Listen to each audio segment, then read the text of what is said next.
Doon ako unang namulat na kupal ang mga kadugo. Etong isang pirasong masipag, nilalaman niya ng lahat ng mga lintang nakadikit sa kanya. Tapos pagtanda niya ngayon, magiging bitter fuck yan. Tapos pag nag-anak pa siya, doon na ngayon mangyayari na ipapasa niya na yung responsibilidad sa mga anak niya kasi pagod na siyang magtrabaho. Kailangan mong bawasan yung oras mo sa magulang mo. Kailangan mong kumalas doon sa bahay nila. Pero kailangan mong pahirapan yung anak mo. Bakit? Kasi pag hindi mo pinahirapan yung anak mo, tas akala ng anak mo masarap lang lagi ang buhay, pag nahirapan yan dahil patay ka na, ano yung mangyayari sa anak mo? Huwag mo lang tatakbuhan. Huwag mo gagawin yung ginawa ni Zian Gaza. Bala ka. Di ba? Sakit ang ulo mo. Tignan mo, hindi tuloy makauwi ng Pilipinas. Walang pakinabang yung mga yan. Ang tawag ni Uncle dyan, huwag kang pipili ng babaeng pangkatutin lang. Bakit sinasabi mo ngayon na huwag na lang mag-aral? Ipang-business na lang yung pera. Eh, ba't nagtayo ka ng course mo? Gago ka. Alright. Welcome back to the B2G Podcast episode number 13. And itong episode na to ay magugustuhan ng sambayanang Pilipino. Itong taong to ay nag-amass ng millions of views sa different platforms ng social media. Makikita nyo siya sa TikTok, sa Facebook, at kahit sa ang social media platform nyo pa yan. Kilala nyo to. Okay? And sa TikTok alone, meron siyang over 11 million likes sa mga videos niya and has a combined total of million followers across social media platforms at the time that we are recording this. Siya ang tinaguriang kuya na mangre-real talk sa'yo ng mga salitang kailangan mong marinig. He is the man, he is the myth, he is the legend. Welcome to the podcast, Mr. Chichester. Salamat, brother. Salamat. Okay, so sir, to give you a bit of introduction lang sa B2G podcast. Kami yung B2G, tinawag siyang B2G dahil sa Boys to Gentlemen. Kami simula nung high school, naging dancer kami na ngayon nag-transition sa adult. So ang goal lang mismo ng podcast namin is tulungan din yung mga katulad naming boys before. Ngayong nagtuturn na sila sa pagiging gentleman, di ba? And I think you are one of the best example right now on social media na pwede nilang maging role model, kaya ka namin naimbitahan. And siguro, to give a little context sa mga hindi nanonood na hindi ka kilala, sir, sino si Chichester at bakit kami makikinig sa'yo? Ako ay isang ordinaryong taong bayan. Hindi naman ako importanteng tao para pakinggan ng kahit na sino eh. Ordinaryong taong bayan na merong opinion tungkol sa maraming bagay ng buhay. It just so happen na marami nang nakita yung mata ko. Kumbaga, kalahati na ako ng buhay ko eh, diba? Marami nang narinig yung tenga ko. Marami ng bagay na pumasok sa puso at sa isip ko. Marami na akong nakita galing sa mga tao, sa mga tamang ginawa ng mga tao, sa mga maling ginawa ng mga tao, at sa mga pagkakamali ko at sa mga tama ko, na baka sakali, kung maipakita ko sa iba, baka sakaling makapakinabang din kayo. And in terms of, para makilala ka lang lalo namin, sir, gusto namin ibalik kasi sa social media, sobrang galing mo magsalita, nang re-real talk ka talaga. Let's rewind a little bit sa childhood mo mismo, kung paano ka lumaki. Could you tell us a little bit more, paano ka lumaki, saan ka lumaki, and paano pinalaki si Chichester nung bata siya? Ang aking nanay, OFW, sumampa sa barko, tapos nagkakilala sila ng tatay ko doon. Akin naman tatay, taga New York, Irish-American sila, isang pamilya, tapos nag-migrate papunta ng New York galing ng Europe. Ngayon, lipas sa ilang panahon, ang aking tatay, ang aking nanay, nagkatsamba na nasa parehas na barko. Siyempre, matikas na lalaki ang aking tatay. Pagbaba ng barko ng nanay ko, buntis. Ngayon, siyempre, noong mga panahon naman na yun, 90s, hindi naman kasi parang katulad ngayon na kapag ka single mother ka, ang tawag sa'yo single mother. Tanggap na ng lipunan yun eh. Yung nanay ko, noong mga panahon na yon, nabuhay siya sa isang panahon na may discrimination kapag ka single mother ka. Kasi ang tawag sa'yo noon, disgrasyada. Ngayon, natakot sa scrutiny ng mga tao. Tapos at the same time, syempre, inisip niya rin naman yung kinabukasan ko eh, diba? Binenta ako ng nanay ko sa isang matandang may pera. Mayaman yung matanda. Nakapag-aral naman ako, okay naman yung buhay. Hindi naman masyadong komplikado kasi meron ngang nag-aalaga sa akin. Kumpara siguro kung nabuhay ako sa nanay ko. Kasi ang nanay ko kasi pagkatapos na bumaba ng barko, hindi na nakasampa ulit eh. So naging tindera siya sa Baklaran, tapos nagbebenta ng yung mga short ng bata na nakabilao. Nakapagka naglilinis ang MMDA, kasama silang nililinis doon, di ba? So tinitignan sila na parang kalat ng lipunan, ganun. Syempre, di ba? hindi naman ganun kasakim ang nanay ko. Syempre, there's that level of selfishness in all of us para isipin ang sarili natin, 'di ba? Pero hindi naman ganun kasakim ang nanay ko kasi ibinenta niya ako sa isang matandang may pera, hindi sa kahit kanino na lang.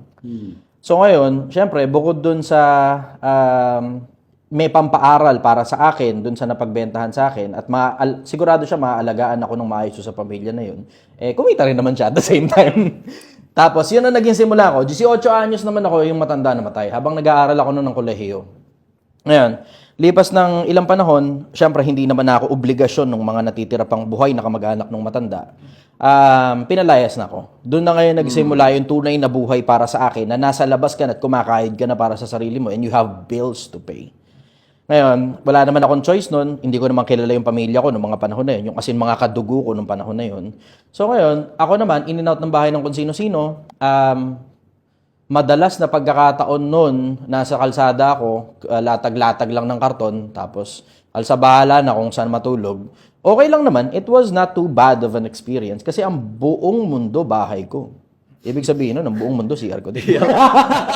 Pwede ka humihi kahit debarker ako ng jeep, construction worker, in and out ng bahay ng kung sino-sino, generally squatters area. Tapos, nag-aaral ako sa TESDA. Hindi naman dahil gusto kong mag-aaral, hindi naman ganun. Kundi dahil between given the chance na magtrabaho na construction worker, tapos, alam mo yun, piyon lang ako nun tagahalo ng semento, tagabuhat ng hollow blocks, 250 ang bayad isang maghapon. Sa TESDA, 60 pesos, tapos naka-air condition na kwarto, makikinig ka pa sa nagtuturo sa'yo. Tapos, pwede pang 2 kurso, isa sa umaga, isa sa hapon. Yeah. So, 120. Sabi ko, wow, good deal. Kaysa naman maghapon ka, 250 nga bayad sa'yo, pero sakit naman ang katawan mo pagkatapos, di ba? Doon na lang ako sa 120. Nasa loob pa ako ng air condition na kwarto, tapos nakikipakinig, nakikibiro-biro pa ako sa mga katabi ko. Mas okay na sa akin yun. Natuto ka pa? Natuto pa ako, di ba? Hindi ko naman tinitignan yung pagkatuto nung mga panahon na yun. Pero, mas sensible sa akin na kaysa nasa initan, edi mag-aral na lang ako nasa air condition pa. Tapos, isa sa mga kursong napag-aralan ko noon, kasi nakarami ako noon sa TESDA. Mabibilis lang kasi yung mga crash courses lang yun 6 months. Mga ganon, 3 months, 6 months, ganon. Mabibilis lang kasi mabibilis lang. Meron nga rin, iba, parang 2 months yata, ganon. Hindi ko na maalala kasi 18 anyos pa lang ako noon Kalahati ng buhay ko na nakakaraan noon meron akong isa ron, nakarami rin ako, naka-diesel engine mechanic ako, gas engine mechanic, computer technician, manicure, pedicure, hair spa, foot spa, hand spa. Nakarami rin ako. So, dun sa foot spa at saka hair spa, mga babae o bakla yung kasama ko. So, wala naman akong choice, di ba? Nagbakla-bakla na lang. Ganon, para pa matanggap dun sa course na yun. Ganon. Kasi out of the usual yun kapag kami nagkukulot tapos lalaki Out of the usual yun Di bakla-baklaan. Para makapasok 60 pesos din yun, sayang. Di ba?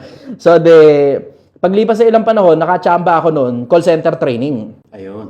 Doon ako natuto, kahit papaano. Marunong naman akong mag-English sa eskwelahan. Nga lang matigas ang dila ako nung nasa eskwelahan pa ako Pero doon sa call center, tuturuan ka nila kung paano eksakto sinasabi na gaya ng pagsasalita ng ibang lahi. So magiging katunog mo sila. So I know how to speak my English eloquently. I don't have any problems in speaking English and I don't have any problems in relaying information based on how I want people to react rather than based on how I really feel. Diba? Ngayon, sa call center, confidence ba? Matututo ka kapirasong confidence na. Di ngayon, nag-apply ako ngayon sa UNTV kasi nagkaroon ng opportunity nun Diba? Bukas sila ng opportunity para sa host ng isang programa nung tawag Wonders of Creation. Nag-apply ako, lumusot, tanggap. Paglipas na ilang panahon, tumatakbo na yung programa. Hindi ko alam kung ano nangyari, nag-reshuffle. Tapos nung mag-reshuffle, 2 kaming host nun, si Boy Wonder at saka ako. Si Boy Wonder nalipat ng pang-umaga, tapos ako naman natanggal. Hindi ko alam, siguro dahil pangit na bata ako, nanghuhula lang ako, di ba? Kasi construction worker ako nun di ba? Sir, quick interruption. Para sa mga hindi alam, ano yung UNTP? UNTV, programa yun, Channel 37. Yung yung TV station. Okay. Oo. Hindi ko, alam ko nag-i-exist pa rin yung UNTV hanggang ngayon. Nag-i-exist pa rin yun. Local channel kasi yun. Kasi Netflix na kayo Local channel yun. Parang ABS-CBN, parang GMA, gano'n. Hanggang ngayon nag-i-exist pa rin yung UNTV. Tuloy-tuloy pa rin sila. Local channel yun. So, bali kapag may rabbit ears ka sa TV mo, gano'n, yung antenna na gano'n, pinipihit-pihit, makukuha mo yung channel na yun. So, hindi mo kailangan ng internet para makakuha ng gano'n channel. Yun ang UNTV. So, nagkaroon na kayo ng experience sa public speaking dun sa through that, di ba? Sa UNTV. I will say hosting, pero not necessarily public speaking. Kasi, magkaiba kasi yung public speaking as in kausap mo publiko versus yung kausap mo camera eh. Scripted. Magkaiba yun eh. Yun scripted yun. Yung nasa UNTV scripted yun. So kakabisaduhin mo yung script, tapos i-relay mo ngayon yun doon. Pero generally, pagkatapos nung matanggal ako ron, sunod-sunod na yung call center na. Sunod-sunod, puro call center na yun. BPO call center. Kasi hindi lang naman call center ang BPO eh. Marami pa iba-ibang sangay eh. Yep. Ngayon, lipas sa ilang panahon, nagsarili na ako ng hanap buhay. Tapos, eto na ako ngayon. Sir, so going back, you mentioned medyo very thankful ka dun sa nangyari sa'yo sa childhood. So, I would imagine, ngayon, kung sino yung nakikita namin Chichester ngayon, gusto ko lang ibalik. So, during those years, kung saan naging teenager ka, bago ka maging 18, bago ka panilayas, meron ka bang tingkalik na as your role model, kung sino nag-shape sa'yo maging kung sino ka man, kung nasan ka na ngayon, kumbaga? Ay, syempre, kung sino yung nagpalaki sa akin, yun ang una, si Uncle. Kasi sobrang dami kong natutunan dun sa matanda na yun eh. He was an outstandingly intelligent individual. Sobrang talino ng matanda na yun. Hanggang ngayon, naaalala ko pa rin yung mga bagay na sinabi niya. Kapag ka naririnig mo akong magsalita, halos naririnig mo na rin magsalita ang matanda. Kasi every time magsasalita siya, outstanding yung level of communication niya to the point na halos lahat ng hagkis ng pananalita na sinasabi ng matanda tumatatak sa isip ng tao. Napakatalinong matanda. And I think, pag nakita kami sa kabilang buhay, marami kaming pagkikwentuhan. Yun yung isa sa mga humubog sa akin yung matanda na yun. It would have been my mother, it would have been my father, pero I was not given the chance na maalagaan ng parehas na panig eh. So, ngayon, ang role model ko, due to lack of options, yung matanda, yung nagpalaki sa akin, siya rin yung nakatutunan ko sa maraming bagay ng buhay. Mga prinsipyo, pati paraan ng pagsasalita, natutunan ko rin sa kanya. Tapos marami ring mga iba't ibang mga taong pinakikinggan ako, religious leaders generally. Kasi pag religious leaders ang pinakikinggan mo, maiintindihan mo maraming bagay ng buhay. Hindi lang yun. Maiintindihan mo rin kung paano magsalita sa harap ng mga tao na yung pananalita mo tumatatak din sa isip ng mga tao. Katulad ni Mahatma Gandhi, 'di ba? Pinakikinggan ko 'yun. Sa Islam ang pinakikinggan ko si Dr. Zakir Naik. Sa Kristyanismo naman marami-rami. Merong mga debatista sa Kristyanismo na magagaling talaga katulad ni Brother Eli Soriano. Tapos sa Iglesia ni Cristo naman, ang magagaling naman magsalita, sila Kabularan. Ang magaling na debatista sa Iglesia ni Cristo, Jose Kajo Ventilacion. Pinakikinggan ko rin yun. Tapos maraming iba't iba pang mga pastor sa iba't ibang mga religious organizations sa pinakikinggan ko. Halimbawa, sa ibang bansa, pinakikinggan ko din si Sadhguru. Nakikinig din ako doon. Tapos maraming iba-iba pa. Alam mo, generally, napapansin ko, supposed to be sa kanila nang gagaling yung sa kanila nang gagaling yung format kung paano magsalita. Kasi religious leaders sila, 'di ba? They are, I will say, fishers of men. Supposed to be, they are leaders of souls. Dapat magagaling magsalita talaga mga religious leaders. So that also means na kapag nakikinig ka sa mga religious leaders kung paano sila magsalita, maiintindihan mo ngayon kung paano kumuha ng atensyon ng mga tao. So, yun ang sagot ko ron.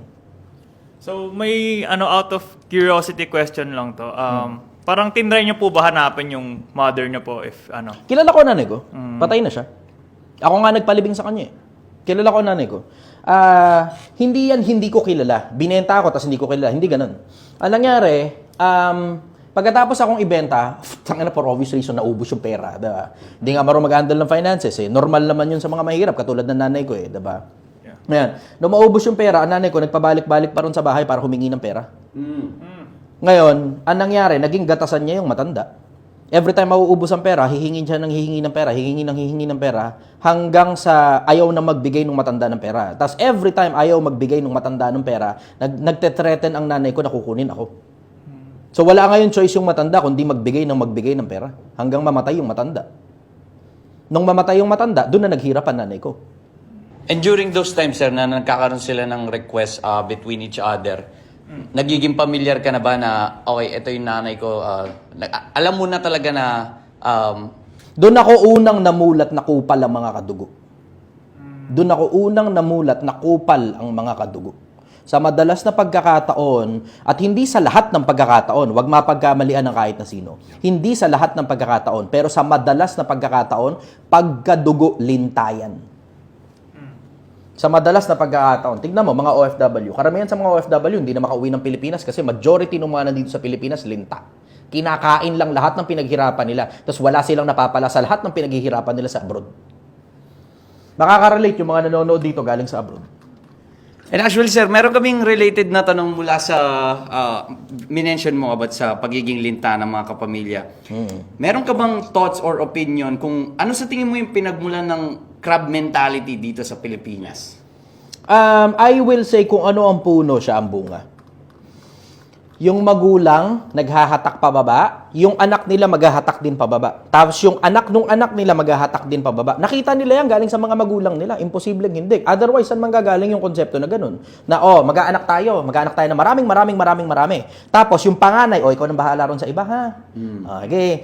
Yung mga kapatid mo, paaralin mo, ha? Dati, panganay yun. Ngayon, di na eh. Ngayon, alsa bahala na lang kung sino may trabaho sa loob ng pamilya. Breadwinner kung tawagin nila. Tignan mo, yung mga breadwinner, nilalamon ng mga talangka at mga linta. Hanggang sa masuya sila. Hanggang sila mismo, wala nang mabuong kinabukasan para sa sarili nila. Maliban na lang talaga, sobrang tindi nila gumawa ng pera to the point na sipong nakakaalagwa na sila kahit ang daming nakakapit sa kanila. Bihira yung mga ganun eh. Ang normal, itong isang pirasong masipag, nilalamon niya ng lahat ng mga lintang nakadikit sa kanya. Tapos pagtanda niya ngayon, magiging bitter fuck yan. Tapos pag nag-anak pa siya, doon na ngayon mangyayari na ipapasa niya na yung responsibilidad sa mga anak niya kasi pagod na siyang magtrabaho. Tinatamad na siyang magtrabaho. Yun ang normal na nangyayari. So it's a never-ending cycle of doom.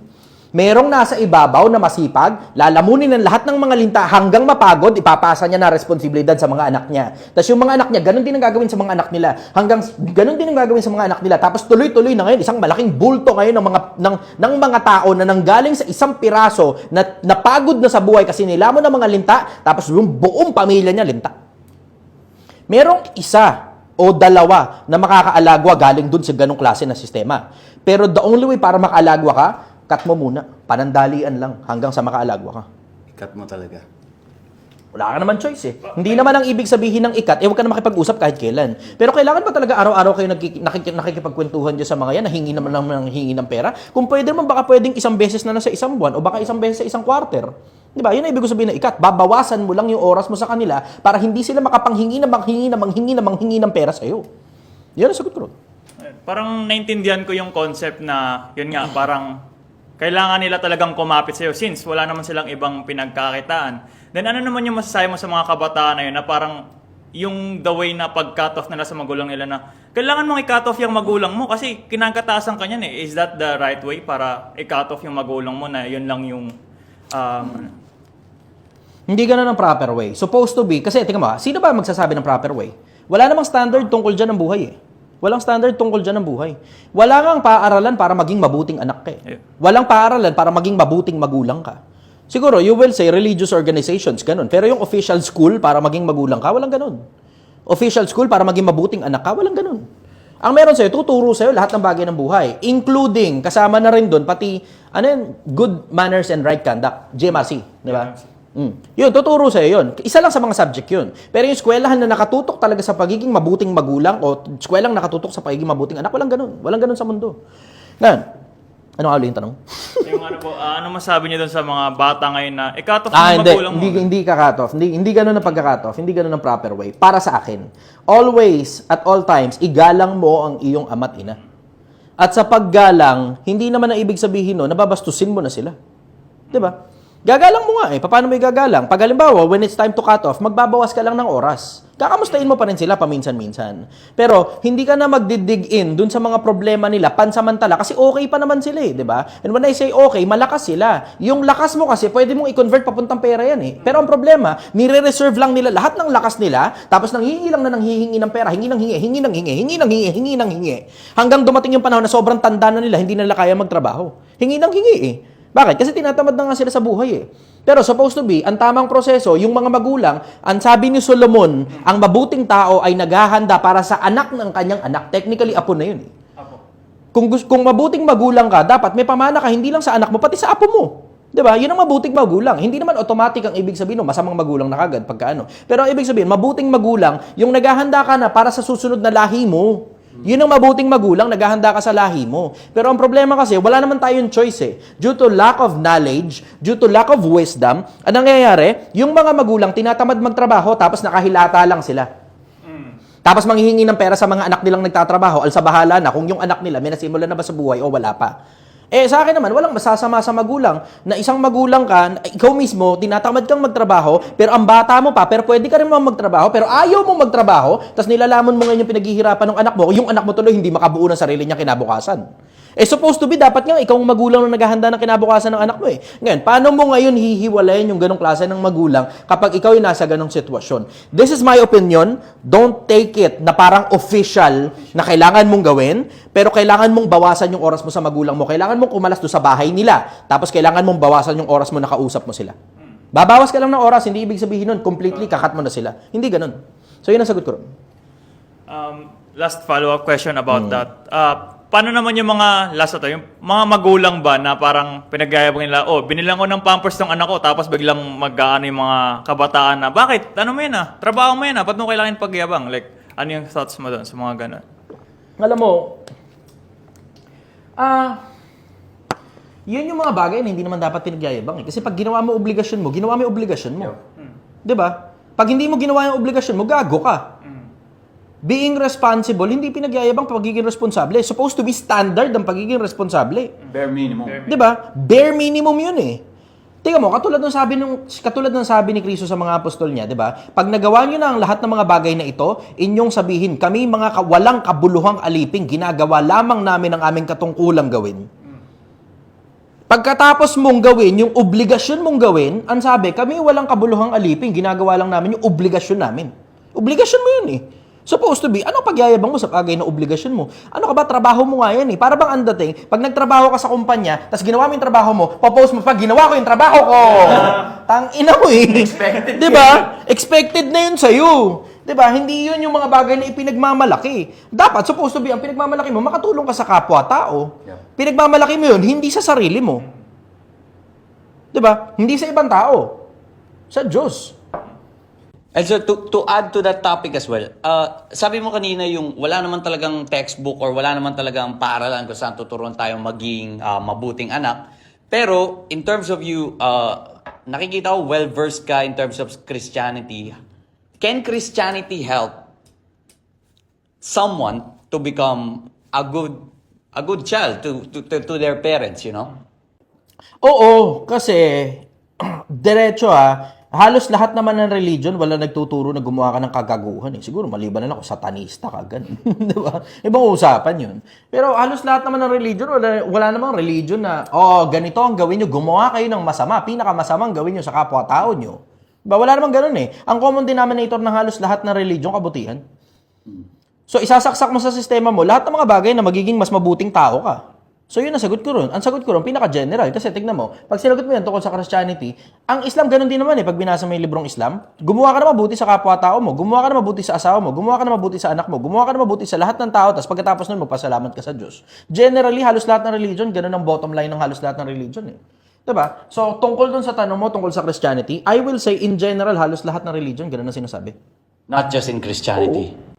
And also, sir, to put on the other side lang, di ba? Kanina napapag-usapan natin yung mga batang hindi thankful sa magulang nila. On one of your videos, nakita ko, nag-comment ka kung saan yung mga batang hindi thankful doon sa mga kapag yung magulang nila hindi kayang bilhin yung mga gusto nila. Pero what about on the other side ng storya kung saan successful yung magulang, madami silang pera, and ngayon yung mga magulang naman na yun, ini-spoil yung mga bata nila. Then ngayon, itong mga batang to, hindi na nila nalalaman yung value kung ano yung pinaghirapan ng mga parents nila. Ano namang opinion mo doon sa mga batang ganon? Doon sa magulang muna tayo. Nanggagaling kadalasan yung ganong konsepto, doon sa mindset ng magulang na ayokong pagdaanan ng mga anak ko yung pinagdaanan ko hirap. Ako naman, ayaw mong pagdaanan ng mga anak mo yung pinagdaanan mong hirap. Wala namang problema, wala namang masama ron. Pero kailangan mong pahirapan yung anak mo. Bakit? Kasi pag hindi mo pinahirapan yung anak mo, tas akala ng anak mo masarap lang lagi ang buhay, pag nahirapan yan dahil patay ka na, ano ngayon mangyayari sa anak mo? Hindi ba doon naman katakot-takot na hirap yun? Diba? Isipin mo na lang yung konsepto ang anak mo hindi marunong maghanap buhay. Isipin mo na lang yung konsepto na ang anak mo hindi marunong magbanat ng buto, hindi marunong gumawa ng sarili niyang pera, tapos lahat inaasa sa'yo kasi binibigay mo lahat ng kapritsyo niya. Palagay mo, anong klaseng tao yung magagawa mo? Makakagawa ka ba ng matinong tao? O makakagawa ka ng tao entitled, ang taas ng tingin sa sarili pero hindi nagre-reflect sa resume? Nag-hire ako ng mga tao eh. Alam ko yung sakit ng ulo ng putang inang, wala naman laman yung resume mong hayop ka, pero ang taas ng tingin mo sa sarili mo, naghahanap ka ng 30,000 na sweldong impacto ka. Diba? Ang taas ang tingin mo sa sarili mo, tapos wala ka namang kayang i-offer kapalit ng malaking perang hinihingi mo. Saan galing yan? Galing sa mga magulang na gago. Pinamimudmud lang yung pera sa mga anak nila, binibigay lang lahat ng kapritsyo ng anak nila, hindi pinapahirapan yung mga anak nila, ngayon nakakagawa sila ng mga lintang klase ng mga bata. Eh hindi lang naman sa mga pamilyang mayayaman yan eh. Kahit sa pamilyang mahihirap, ganyan din eh. Yung mga anak nila, ayaw nila papagbanatin ng buto. ML lang maghapon. Ayaw mag-aral ng anak, pinapabayaan lang nila. Kasi, kawawa naman yung anak ko pag pinagalitan ko. O gago, tignan mo. Pipili ka lang naman sa dalawa eh. Either magiging responsableng magulang ka, ayusin mo yung pagpapalaki mo sa anak mo. Yung anak mo responsableng tao, o tignan mo yung kulungan na magpapalaki dyan sa anak mo, gago ka. Ganon kasimple sa akin ng buhay eh. Napakasimple ng buhay eh. Tapos sa tanong mo, yung tungkol doon sa mga bata, di ba? Bata naman na na-spoil na, Oo. wala na silang alam sa realidad kung gaano kahirap kitain yung pera na binibigay lang sa kanila. Pagka gano'n ng magulang mo, na nakita mo nang ini-spoil ka ng magulang mo, ikaw mismo matuto kang kumalas. Kasi ikaw mismo, kailangan mong pahirapan yung sarili mo para magkaroon ka ng maayos na abs, para magkaroon ka ng maayos sa dibdib, i-workout mo yan. Hindi naman manggagaling lang sa magulang mo yun, anak. Ito, bibigyan ka namin ng pera, dapat mag-abs ka, bilhin mo na lang. Di ba? Hindi mangyayari yun. Hindi mangyayari yun. Ulitin ko, hindi mangyayari yun. Di ba? Para magkaroon ka ng maayos na mindset, you make sure na nakikinig ka sa mga podcast na katulad nitong podcast nitong mga tao na to. Di ba? Para magkaroon ka ngayon ng matipunong katawan, i-workout mo yan, mindset, i-workout mo yan, spirit, i-workout mo yan. Lahat ng bagay sa mundo, kailangan mong paghirapan. May mga bagay na makukuha ka ng hindi na mahirap. Madali na. Pero mangyayari lang yun pag either may naglatag sa yun yan, na hindi mo dapat masyadong tanggapin kasi mahihirati ka sa masarap na buhay, o paghirapan mo ang kasunod na niyan, puro kasarapan. Yan ang sagot ko. So talking about paghihirap, you mentioned, nung 18 ka, pinalayas ka, and isa yun sa mga, syempre, legal age ka na, natuto ka nang sumabak sa real world, kumbaga sa totoong buhay. During those moments, ginawa mo ba yung motivation or paano mo siya tinurn? I guess yung tanong ko is related sa paano mo shinape yung reality mo na, okay, ako na lang mag-isa, kailangan kong bumangon para makapunta ako kung nasan ka ngayon. And this also relates to your situation. Plus, sa mga young men na gustong makarating sa gusto nilang paroonan, pero wala pa sila doon. I will say, ito very specific sa akin. Very specific sa akin. Hindi ko alam kung mapapakinabangan na makikinig, pero very specific ito sa akin. Hindi ako mabilis magpatawad ng mga panahon ng kabataan ko eh. Hindi ako mabilis magpatawad. Bumabawi talaga ako. Bumabawi ako. Lumalaban ako, bumabawi ako.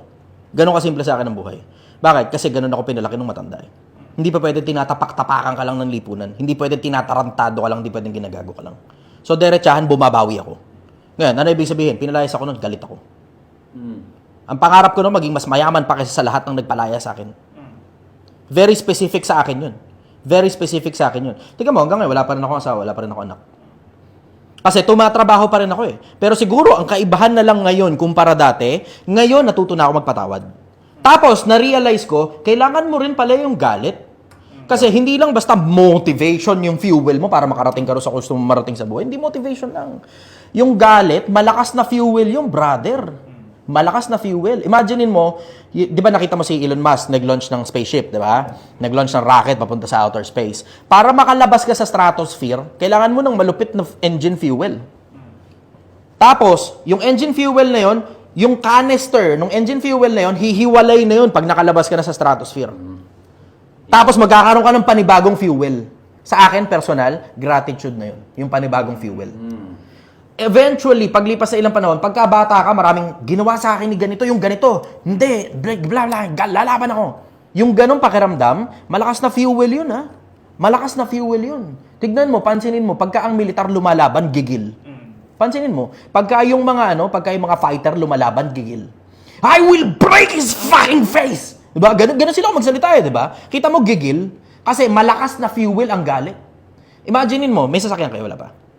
Good. Nakikita mo yung mga may sasakyan, di ba? Pag nagpapagasolina, merong diesel engine, medyo mahina ng kaperaso yun, mababa octane level nun eh. Merong gas, fuel, gas, premium. Hindi. Yung 93 octane, unleaded. Diba? Tapos 95 octane, tapos meron 97, tapos meron yung sa Petron yata, 100 octane, diba? Meron yun. Tapos iba pa yung jet engine fuel. Tapos iba pa yung rocket engine fuel. Iyon yung galit, rocket engine fuel yung brother. Ang lakas nun. Ako nga mismo, imagine mo, puta, barker lang naman ako ng jeep eh. Construction worker lang ako eh. Pero kada halo ko ng simento nun, tangina nyo, putang ina nyo, babawi ako sa inyo. Kada halo ko ng simento, kada tawag ko ng pasahero, yun lagi ang nasa isip ko. Yun lagi ang nasa isip ko. Ang lakas nun, brother. Tapos nung dumating sa puntong nakatikim na ako ng maraming pera, yun, unti-unti, nagbago na mindset ko. Nagbago na. Natuto na ako ng kapirasong pagpapatawad. Bukod pa doon, natuto rin ako ng pagpapasalamat. Kasi kung hindi nangyari sa akin yung nangyari sa akin, hindi ako makakarating sa kung nasan ako ngayon. Hindi nyo ako i-interviewin ngayon kung I'm a fucking nobody. Diba? Hindi ka nakawala sa sitwasyon na yun. And sir, follow up lang dun sa question mo. Kasi gusto kong bigyan ng disclaimer. Maganda yung naging resulta nung sa'yo kasi na-turn mo yung anger into a result. Pero on some cases, in reality, meron talagang mga tao na yung anger nila pwede namang mapunta sa mga maling bagay. Pwede maging abusive sila, pwede maging... Merong susi ron. Merong susi. Ang susi nasa gitna. Nakikita mo yung pinto, di ba? Na yung lalagyanan ng susi nandun sa may hawakan. Matuto kang hawakan yung galit mo. Hindi pwedeng out of control ka. Ang sikreto ron sa akin, personal, marunong ako mag-control ng galit ko in the sense na inilalabas ko yung galit ko sa mga bagay na pakikinabangan ko. Kasi ang importante sa akin, ngayon ang importante sa akin, bago ako maglabas ng emosyon, I make sure na alam ko na muna kung ano goal ng emosyon na yun. Ganun ang pag-handle ng emotions. Ano ang goal mo bago mo ilabas yung emosyon na yan? Ano ba goal mo? Bago ka kumilos, depende dun sa nararamdaman mo, ano goal mo? So, tinitignan ko yung goal ko. Ang goal ko yumaman, hindi patayin sila. Kasi ano pakinabang sa akin, napatayin ko yung mga tao na yun. E di hindi nila nakita yung progress ko. Diba? Ngayon, natuto na ako magpatawad. Regular, nasa kanila ako kapag ka-December eh. Tapos ngayon, unti-unti, nararamdaman ko, mahal ko na rin sila. Natuto na rin ako magmahal sa mga kaaway na ngayon, hindi ko na nga sila tinitignan na kaaway. Kasi hindi rin naman nila ako tinitignan na kaaway eh. Kasi alam mo, after all, maturity will come along. Maturity will come along in the sense na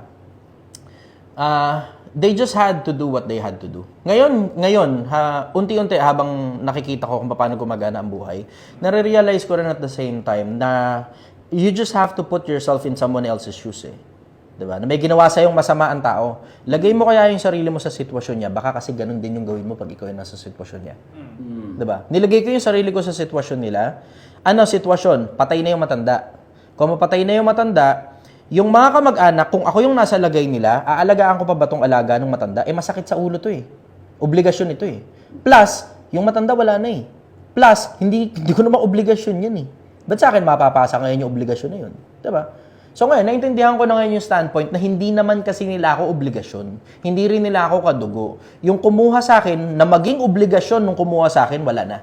So kayo, they had to do what they had to do. Kailangan nilang gawin yung kailangan nilang gawin so they can live their lives. Hindi naman pa pwede, 'di ba, na baggage hindi mo naman baggage 'yon tapos kukunin mo yung baggage ng iba. 'Di ba? Problema ng iba kinukuha mo. Hindi pwedeng ganoon kasi hindi ka makakalagwa pag ganoon. So natutunan ko na rin kung paano ilagay yung sarili ko sa posisyon ng iba. Tapos gusto ko ring idagdag na kung paano mapapakinabangan yung galit pakinabangan mo na ikaw mismo ang mag-control sa ikabubuti mo.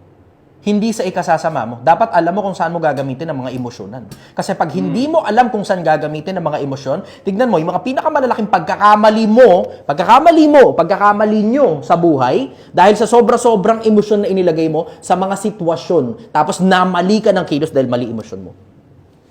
Yun ang sagot ko ron. Para hindi ka mapasama, matuto kang mag-control ng emosyon. Tignan mo muna kung ano magiging resulta sa dulo. Pag palagay mo maganda magiging resulta, tsaka mo lang ilagay emosyon. Sir, related naman to sa para malaman pa namin kung grabe yung kung paano ka na-shape ng reality ngayon, paano nabuo si Chichester. Like question, si Chichester ba ay isang risk taker? Yeah. At may share ka ba sa aming kwento kung saan nag-risk ka and sa dulo, nung nalaman mo na yung resulta, masasabi mong it was worth the risk? Meron akong tinatrabaho ngayon na malaking risk. Yung nagpa-interview dito sa inyo. Tapos ngayon, makikita ko kung ano resulta nito pagkatapos. Doon ako ngayon makakapag-desisyon kung napabuti ba yung resulta o hindi.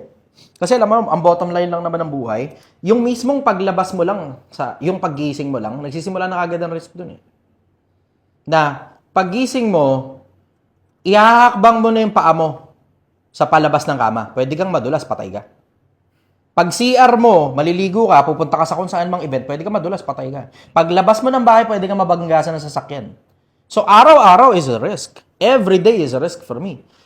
Pinipili ko lang kasi sa stocks, minsan pa kasi meron din akong experience sa Philippine Stock Exchange. Meron din akong experience sa Forex, diba? Wide reader ako sa maraming bagay. And I was a stocks trader since 2012. Matagal na akong trader. Ngayon, I will say there's proper risk management kung tawagin nila. Risk versus reward ratio. Kung yung reward ba, mas malaki kaysa dun sa risk. Yun yung mga tinatake ko. Risk versus reward ratio.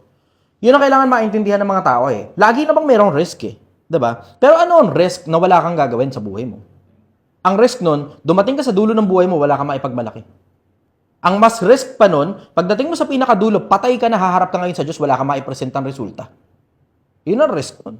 So ako, masulit sa akin yung risk na baka sakali, baka may magkaroon ng malalaking problema, baka mapatay ako rito, baka magulpi ako rito, baka kung ano ang mangyari, baka malugi ako, baka mawala pera ko, baka mawala lahat ng pinaghirapan ko, baka mawala pati buhay ko. Pero ang importante sa akin yung pinakadulo. Mahal ako ng Diyos na pinaglilingkuran ko.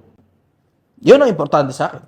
Tungkol sa risk, laging may risk, brother. Pero ano-ano yung mga risk na sulit? Yun ang importanteng tinitignan natin. Hindi yung risk na baka mangyari yung ganito kaya wala na lang akong gagawin. And also to add lang, sir, dahil nga doon sa risk to reward ratio, kasi kung may dalawang taong mag-chase ng dream nila, pareho din naman sila magre-risk eh.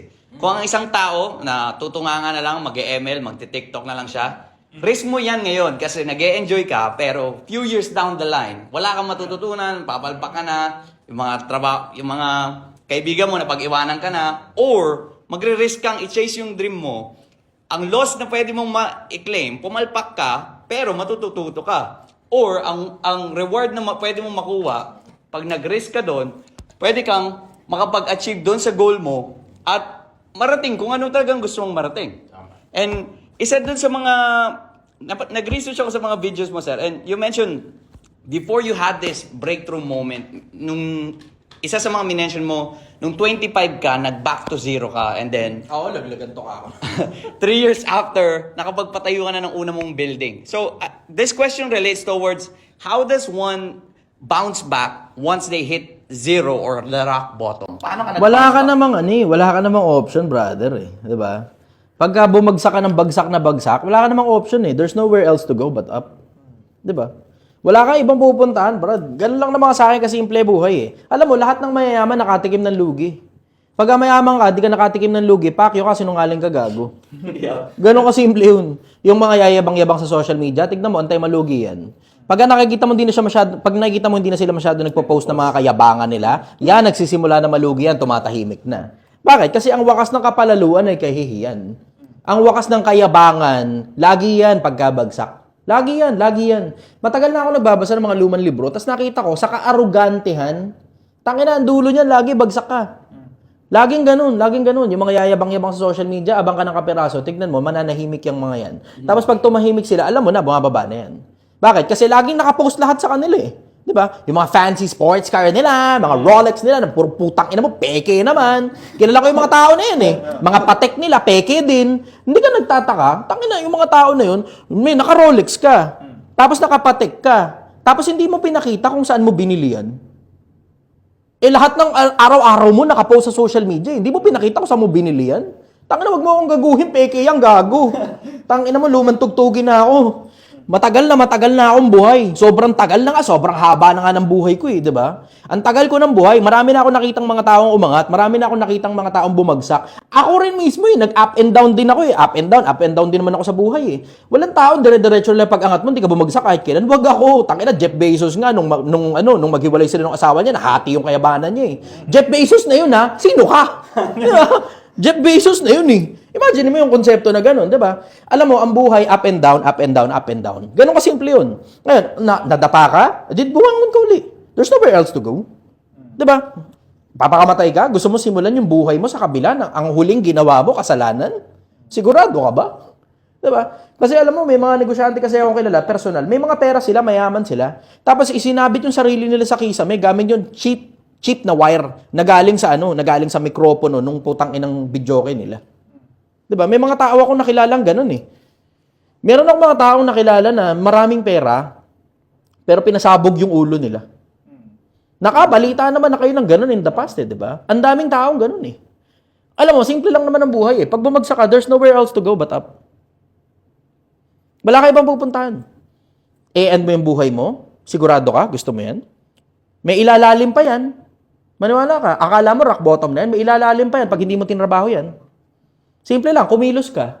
Tapos lahat ng naatrasuhan mo, pakiusapan mo. Naipit lang ako eh. Pero hindi ko gusto ito eh. Pwede mo ako ipakulong, choice mo na yun. Pero di ako makakabawi sa'yo pag nasa loob ako ng kulungan. Pero di naman kita tinatakbuhan eh. Gumagawa ako ng paraan. Para isang araw, makakabawi rin ako sa'yo. Magbabayad ako. Nga lang, naipit lang talaga ako ngayon. Ganun, simple. Pakiusapan mo lahat ng naatrasuhan mo. Kasi at the end of the day, it's all about communication. Tignan mo, ang daming hindi nakukulong dahil nakikipag-communicate lang sila ng maayos. Diba? Huwag mo lang tatakbuhan. Huwag mo gagawin yung ginawa ni Zian Gaza. Bala ka. Diba? Asa kita ulo mo. Tignan mo, hindi tuloy makauwi ng Pilipinas. It would have been nice kung nandito siya sa Pilipinas. Diba? Kasi gusto ko rin siya makakwentuhan eh. Pero tignan mo, hindi makauwi ng Pilipinas. For whatever reason, hindi ko alam. Hindi ko alam kung bakit hindi siya makauwi ng Pilipinas. Baka active pa yung cases niya, baka hindi. Baka may gustong pumatay sa kanya, baka wala. Pero tignan mo, hindi siya makabalik ng Pilipinas. Diba? And sir, you mentioned, magandang example din yung kahit mayayaman sila, nagpakabitay sila, nagpakamatay sila. A follow-up question na gusto kong itanong dyan. So, given na lahat ng sinabi mo, does money really buy happiness? Alam mo, in the past, oo, naniniwala ako dun. Oo, in the past. Dati, oo, naniniwala ako ron. Ang dahilan kasi nakita ko na kung ano nagagawa ng pera. Yung unang-unang bultong pera ko noon, nagpasara ako ng bar, tanginan, sarap eh. Yung kayabangan na, tanginan, nakuha ko noon. Butang na, Chester! Aba, nagiinuman kami rin, di ba? Sinisigaw nila yung pangalan ko eh. Ang sarap kaya ng ganung pakiramdam. Yeah. Ang sarap ng ganung pakiramdam. Tapos ako, happy. Happy ako noon. Butang na, pakiramdam ko, nabili ko yung kaligayahan ko. Nabili ko pa yung kaligayahan ng mga tao nakapaligid sa akin. Until such time na, tangina, Chester, kailan ba natin gagastos yung pera mo? Tanginang yan. Makaka-attract ka ng mga taong kupal eh. Tapos makaka-attract ka rin ng mga taong ang habol lang sa'yo, yung pakinabang nila sa'yo, tapos di ka naman talaga mahal. Tapos pag nabumagsak ka, di ka kayang tulungan, pumangat ulit. Naiintindihan ko na yung konsepto ngayon eh. Unti-unti naiintindihan ko yung konsepto. Hindi nabibili ng pera yung kaligayahan. Pero mas maligaya ka kapag may pera ka. Bakit? Kasi nakakita ako ng mga tao, lalo na sa probinsyahin, na masaya sila kahit kumukuha lang ng talbos ng kamote sa likod bakuran, tapos sama-sama sila pamilya. Happy sila. Tapos yung mga anak nila, pag umaga, naglalaro doon, tapos, bihis na, papasok na sa school. Tapos dadali sa school, tapos uuwi, mga bandang 2:00, 3:00 ng hapon, tapos maglalaro uli sila. Tapos naalala niyo yung mga panahon, well, kayo, bata pa kayo, pero naalala niyo yung mga panahon, tumatakbo pa tayo sa kalsada. Ewan ko kung naabutan niyo yun.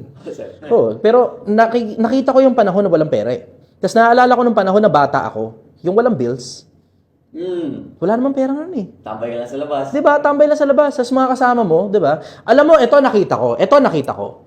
Kahit gaano pa karami pera mo, sobrang yaman mo, diba? Sobrang, dami mong pera. Tapos, ikaw lang mag-isa, naka-check-in ka sa hotel, tapos, yung pagkain mo, steak sa Wolfgang na worth 8,000 pesos, pero ikaw lang din mag-isa. Tapos nagta-travel ka around the world nang ikaw lang din mag-isa. Tapos pagdating sa dulo ng buhay mo, matandang-matanda ka nang ikaw lang din mag-isa, masaya ka ba? You tell me. Naranasan ko kumain sa mga mamahaling restaurant nang ako lang mag-isa. Ako lang mag-isa. Tapos tsaka ako nasabi, hindi pala ganun kasarap kumain dito sa restaurant ito pag ako lang mag-isa. Pero ang naalala ko kasi yung pakiramdam na pansik canton lang Lucky Me ang natrepa namin jowa ko. Kasi minsan madaling araw, di ba? Wala kayong natirang ulam, ganun. Kasi naubos nyo ng gabi. Tapos sakto lang naman. Hindi naman, minsan, jowa ko, luto ko yung pansik canton, di ba? Tapos kakain akong pansik canton. Tapos yung isang piraso lang yan, pansik canton ha, kain kami. Tapos, alam mo, naiinis siya kasi nauubusan ko siya ng pansik canton. Tapos naglalaro kami yung unahang paramihang makakain pansik canton. Masaya. Diretso, masaya. Masaya yun. Nag-e-enjoy kami parehas sa mga 5-star restaurant. Nag-e-enjoy din kami sa Lucky Me pansik canton. Yung magkabilang panig ng buhay na na-experience namin parehas. Ako personal, nag-e-enjoy din ako sa Ayan, tamo, di ba? Yung iniinom ko rito, meron tubig na galing sa inyo, pero meron din namang cheap na Cobra. Di ba? Gets mo yung konsepto na yun? I will say diretso hindi nabibili ng pera ang kaligayahan. I will say, ang pinakamasarap na parte, yung gumagastos ka ng pera kasama yung mga taong gusto mong kasama. Kasi naranasan ko na yung pakiramdam na yung mga taong nakapaligid sa akin, binibigyan ako ng validation. Pero tangina, hindi ko rin naman sila gusto. At hindi rin nila ako gusto. Pero naglalabas ako ng pera para magustuhan nila ako. Tapos, pagkatapos ng party na yun, tangina, sayang na. Sayang pera. Yabang lang. Tapos na ako ron sa ganun, yabang-yabang, brother eh. Ngayon, nag-e-enjoy ako sa magkabilang panig ng buhay. Nag-e-enjoy ako dun sa buhay na mayamang-mayaman, may pera, maraming pera. Pero nag-e-enjoy din ako dun sa mga cheap little things. Na gaya, tutulog pa rin ako sa tabi ng kalsada eh. Gaya pa rin ng dati. Bawa, nakamotor ako, biyahe ng malayo, Baguio, o papunta ng Isabela, nakamotor. Minsan may mga pagkakataon, pag nagmotor ka kasi, tas 12 oras kang nagmomotor, tapos papunta yun tapos matutulog ka rin ng isang gabi, tapos pauwi. Tapos, syempre, party doon, di ba? Pagkatapos ng party, pagod ka na. Pagod ka papunta, pagod ka doon sa party, tapos matutulog ka. Pagising mo, pagod ka pa rin nun. Hindi ka pa rin nakaka-recover eh. Tapos biyahe ka ngayon, pauwi, nakamotor pa din. Minsan natutulog ako sa tabi ng kalsada eh. And I enjoy myself. Diretso, I enjoy myself. Wala namang perang involved doon bukod sa panggasolina eh. Masaya ka ba nagpagasolina ka? Wala, it feels neutral. Nagpagasolina ka lang naman eh. Nothing out of the usual. Basta nagpagasolina ka lang. Yun yung ginastos mong pera. Pero neutral yung gasolina. Pero yung kaligayahan na naidudulot ng mga experiences, I will say, regardless if there's money involved or not, sa akin yun ang priceless, brother. Kasi pagtanda ko, yun yung mga kwento eh. Ayoko nung brother, diretso ayoko nung kwento na mula pinanganak ka, tapos matanda ka na, tapos ang kwento mo lang, gumawa ng pera. Ayoko nun, brother. Diretso, ayoko nun. Money come and go. You can always make money, but you cannot always make memory. Merong mga tao akong personal na kilala na mga taong sobrang daming pera pero di nila mapakinabangan yung pera. Kasi they're stuck. Stuck sila sa trabahong hindi nila gusto. Sa bansang hindi nila gusto. Sa trabahong hindi nila gusto. Yung mga nag-abroad lalo. Mga nag-abroad, ang daming pera niyan, brad. Tangina, sobrang dami nilang pera. Pero lahat sila, putang ina, miserable ang buhay. Lahat silang nasa abroad, miserable ang buhay. Lalo na yung mga naiwan yung mga anak nila rito. Maliban na siguro, exception to the rule, na sinama mo na yung pamilya mo ron. Siyempre, ibang usapan yun. Pero yung nandito yung pamilya mo sa Pilipinas, ang nanay mo nandito, ang tatay mo nandito, ang asawa mo nandito, ang anak mo nandito, buong pamilya mo, pati mga kaibigan mo nandito, ikaw lang yung nasa ibang bansa. Gusto mo yun? Ang dami mong pera? Gusto mo yun? Nag-e-enjoy ka ron? Sobrang daming pera? Sige nga, ikaw nga bumili ng kaligayahan pag nasa abroad ka. Sige, bili ka ng kaligayahan dyan. Tignan natin kung may mapala ka. Kada subo mo sa 5-star restaurant, putang ina yung pamilya ko nasa Pilipinas. Diba? Kada subo mo, kada tulog mo sa 5-star hotel, yung anak ko, hindi ko alam kung siya natutulog eh. Sige, nabili mo kaligayahan? You tell me.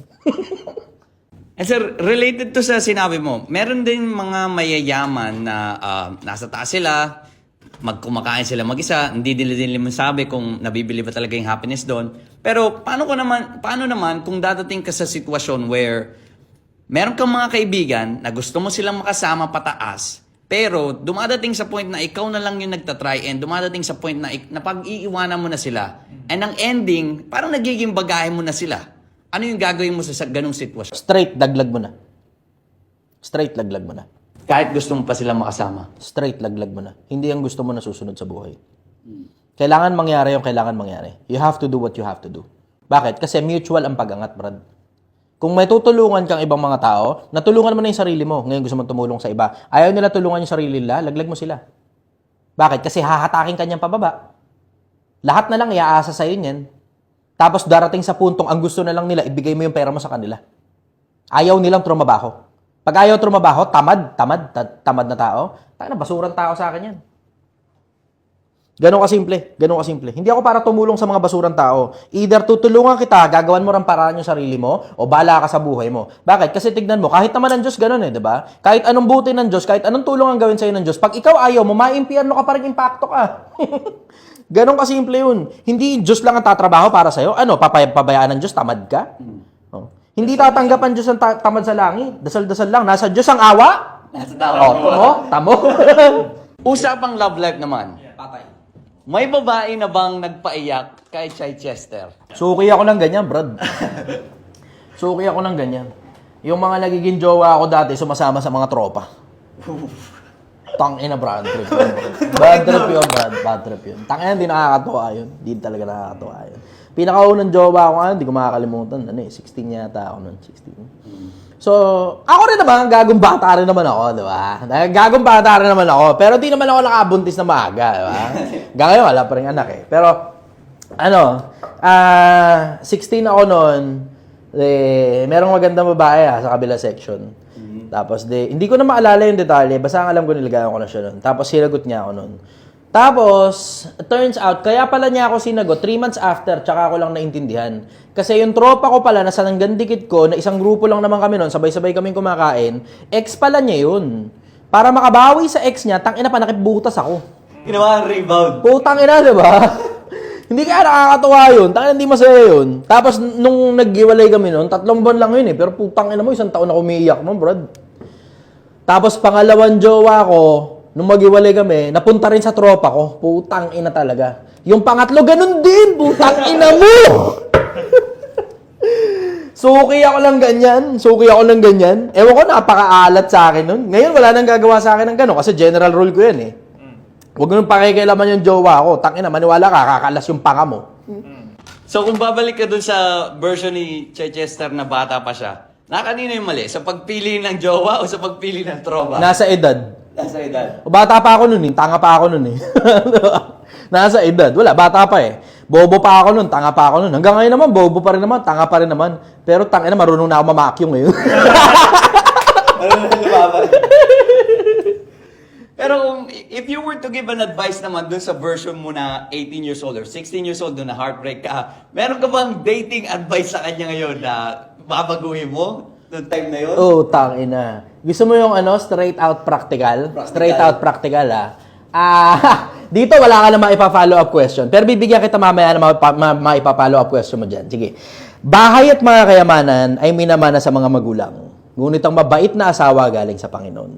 Paano follow up question mo? Mahirap, no? Pero ito, practicality Siguro kung ako mamimili halimbawa, wala tayong pag-uusap na hihingin na lang sa Diyos, matigas sa ulo ko, halimbawa. Matigas sa ulo ko, hindi ko hihingin sa Diyos, pipili ako ng trip ko lang. Diretso, ang gusto ng mga babae, confidence. Naghahanap sila ng lalaking may confidence na alam mo kung ano ginagawa mo. Bakit? Kasi hindi gusto ng babae na siya pa yung magli-lead. Merong parang, hindi ko alam maaring mali ako rito, don't quote me on this Pero based on experience, nakita ko halos lahat ng mga babae, merong innate sa kanila, sa sistema nila, na usurpation of authority. Pag ikaw lalaki, hindi mo alam kung ano ginagawa mo, putang ina mo, usurp ka ng babae na yan, tapos mawawalan ng respeto sa iyo yung babae, sasabihin mo, binabastos ka ng sarili mong jowa. Pag wala kang confidence, di mo alam kung ano ginagawa mo rito, lilisaw-lisaw ka lang, tapos nakikimashi-mashi ka sa jowa mo. Tangina, di uubra yan, Brad. Straight out, di uubra yan, di gagana yan, mashi-mashi ka sa jowa mo. Lagi ending niya, mag-break up kayong dalawa. And would you say na factor yung ganong trait na hindi ka marunong magdesisyon, hindi ikaw yung authority, kaya may mga lalaking nagiging under dun sa relasyon nila? Oo, brother. Kasi tignan mo supposed to be, ikaw lalaki, alam mo dapat kung ano ginagawa mo sa buhay. Kung hindi mo pa alam kung ano ginagawa mo sa buhay, huwag ka muna magjowa, gago ka. Hindi ka pa nga marunong bumuhay ng sarili mo eh. Diba? Baka nga butang ina mo, hindi ka pa marunong mag-toothbrush eh. Pag binuksan mo yung bunganga mo, may imbor na labulok eh. Diba? Pag hindi mo pa alam kung ano ginagawa mo sa sarili mo, huwag ka muna kumuha ng batong ipapalo mo sa ulo mo. Basic principles of life yun. Tignan mo, kaya ang dami ngayong mga teenage pregnancy. Kasi hindi nila alam kung ano ginagawa nila sa mga sarili nila. Nag-explore sila kakantutan. Tapos pag naiputok sa loob, putang ina mo, may problema tayo, bata, nabuntis ako. Diba? Dali ka ngayon. Bakit? Kumuha ka ng batong ipapalo mo sa ulo mo diba? Alam mo, simple lang naman ang konsepto Unahin mo na muna ang sarili mo kasi ganoon din naman ang punta mo Tangina mo, magjojowa ka rin diba? Kakantot ka rin, bubutok mo rin naman sa loob baka putang ano ba naman yung putok mo sa loob kung kailan may sports car ka na? Kita mo? Marunong ka na. Diba?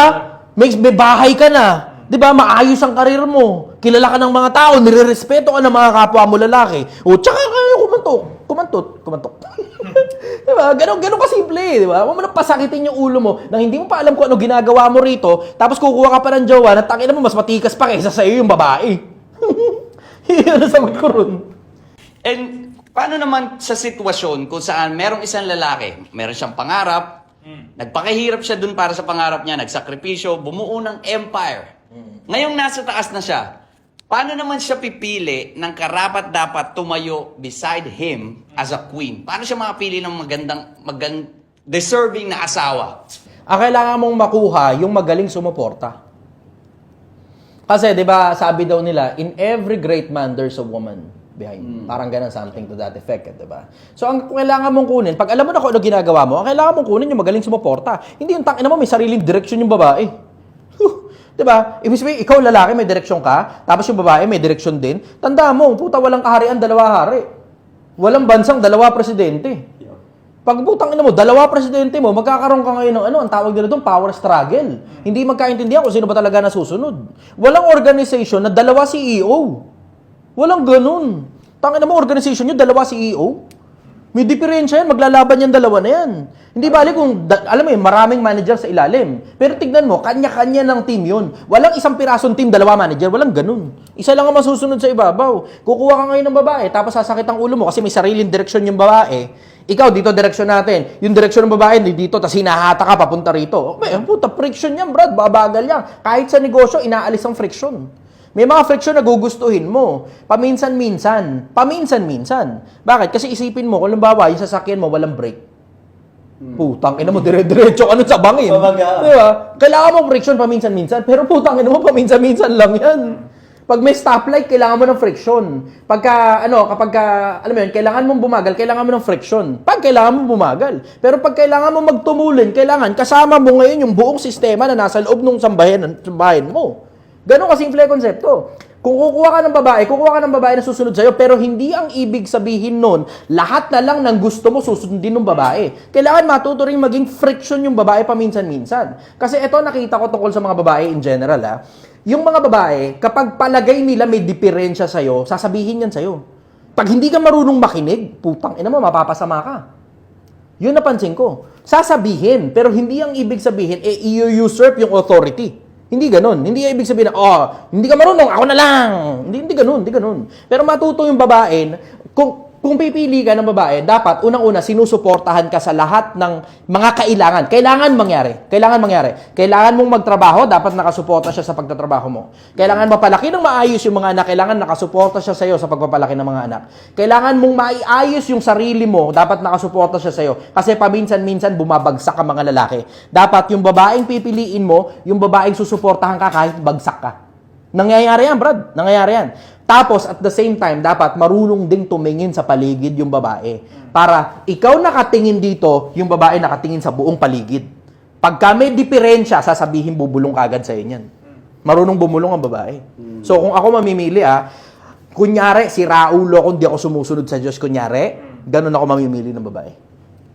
So ngayon, sir, na maganda yung sinasabi mo na nakarating na tayo doon, suportado ka nung magiging queen mo. Pero paano naman ngayon sa amin, kunyari, early 20s kami ngayon, bumubuo kami ng empire namin, nagsusumikap kami. Kung sa panahong wala talaga kaming mahanap na ganung magsusuporta sa amin, dapat na ba kaming umibig sa sitwasyon namin at maghanap or mag-focus na lang dun sa goal namin at maybe sa taas, mahanap ko siya? Nasagot mo na yung sarili mong tanong. Yun na mismo yun. Wala kang mahanap eh. Huwag mong pilitin. Bakit? Kasi magkakaproblema ka dyan pag naglagay ka ng emosyon sa isang babaeng alam mo namang hindi mo dapat kasama. Magkakaproblema ka dyan, hatakin ka pababa niyan. Maniwala ka, kumuha ka ng mga babaeng tuwad-tuwa rin lang sa TikTok, labas-labas lang, kalug-kalug lang na nasa harap nila. Naku, putang ina mo, walang pakinabang yung mga yan. Ang tawag ni Uncle dyan, huwag kang pipili ng babaeng pangkantutin lang. Kabilin-bilinan sa akin ni Uncle yan, mag-iingat ka, huwag kang pipili ng babaeng pangkantutin lang. Yun ang sabi sa akin ni Uncle. Tama naman siya.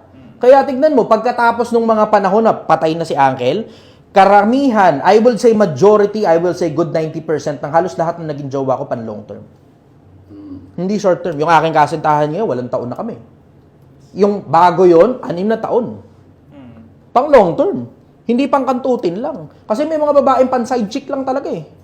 Diba? May mga babaeng pang kantutan lang talaga. Hindi pang pampalipas lang ng oras, pampatanggal lang ng libog. May mga ganong klase ng babae. Pero may mga babae na pang long term talaga. Hindi pang kantutin yun. Hindi mo makikita social media, kakalug-kalug ang susunod, tutuwad-tuwad yun. Naka-private yung profile. Oh, naka-private yung profile. Tapos, di ba, nagsisend ng nudes. And siguro yung isa sa mga nakakakabalang kapag nandun ka na sa taas is, you mentioned nga, merong mga tao talagang gusto ka na lang samahan dahil dun sa pera mo. Now, paano namin ma-avoid piliin yung mga nandyan lang dahil may pera ko dun sa tao talagang katulad ng mga naging girlfriend mo na susuportahan ka talaga, whatever, ride or die, kumbaga. Sa madalas na pagkakataon, makikita mo yun sa kilos nila. Tapos sa dahilan kung bakit sila lumalapit. Sa mas madalas na pagkakataon, ingat ka dun sa mga ingat ka dun sa mga, I will say, magagaling sa kwentuhan. Ingat ka dun. Hindi lahat ng magagaling sa kwentuhan, ginagawa nila yung mismo sinasabi nila. Ingat ka sa mga ganun. Maraming ganong klase ng tao. Tanginan, tagal ko ng buhay. Yung mga pinakamagagaling na scammer, magaling yan sa kwentuhan. Bumabangko pa yan. Mga katulad ko, bunganga, kaparehas ko, yung iba mas magagaling pa sa akin magsalita. Kasi alam mo, ang ginagawa ko as much as ako, talker, mabunganga ako, sa harap lang ng camera yan. Pero yung mga nakakakilala sa akin behind the scenes, alam nilang hindi ako bumabangko. Alam nila yun. Sa harap ng camera, oo, makikita mo ako, nagsasalita ako, salita ng salita. Pero pag ako mismo, magkakasama tayo, isang grupo tayo, tahimik lang ako. Tinitignan ko mga tao, nagmamasid ako. Yung mga pinakamabubunganga, yung mga kadalasan, yan yung mga malalakas mangutang, hindi nagbabayad. Yan yung mga malalakas bumoka, tapos hindi nagtutugma yung sinasabi sa ginagawa. Pagmamasdan mo yung sinasabi, dapat yung sinasabi nagtutugma sa ginagawa. Ingat ka sa mga tao na ang daming sinasabi, pero yung sinasabi di nagtutugma sa ginagawa niya. Tangina, pag-ingatan mo ng gusto yun. Ang daming ganun. Kahit sa social media. Putang ina, kilala ko kayo personal. Magkakakilala tayo. Magkakakilala tayo. Gago kayo. Ayusin nyo mga sarili nyo. Maniwala kayo sa akin. Hindi ako binabayaran dito sa social media ko. Kahit ano pwede kong sabihin. Kahit ano pwede ko rin ilabas. Mag-iingat kayo. Ayusin nyo mga sarili nyo. Gago kayo. Nakakasira kayo ng buhay ng kapwa-tao nyo. Sila ano?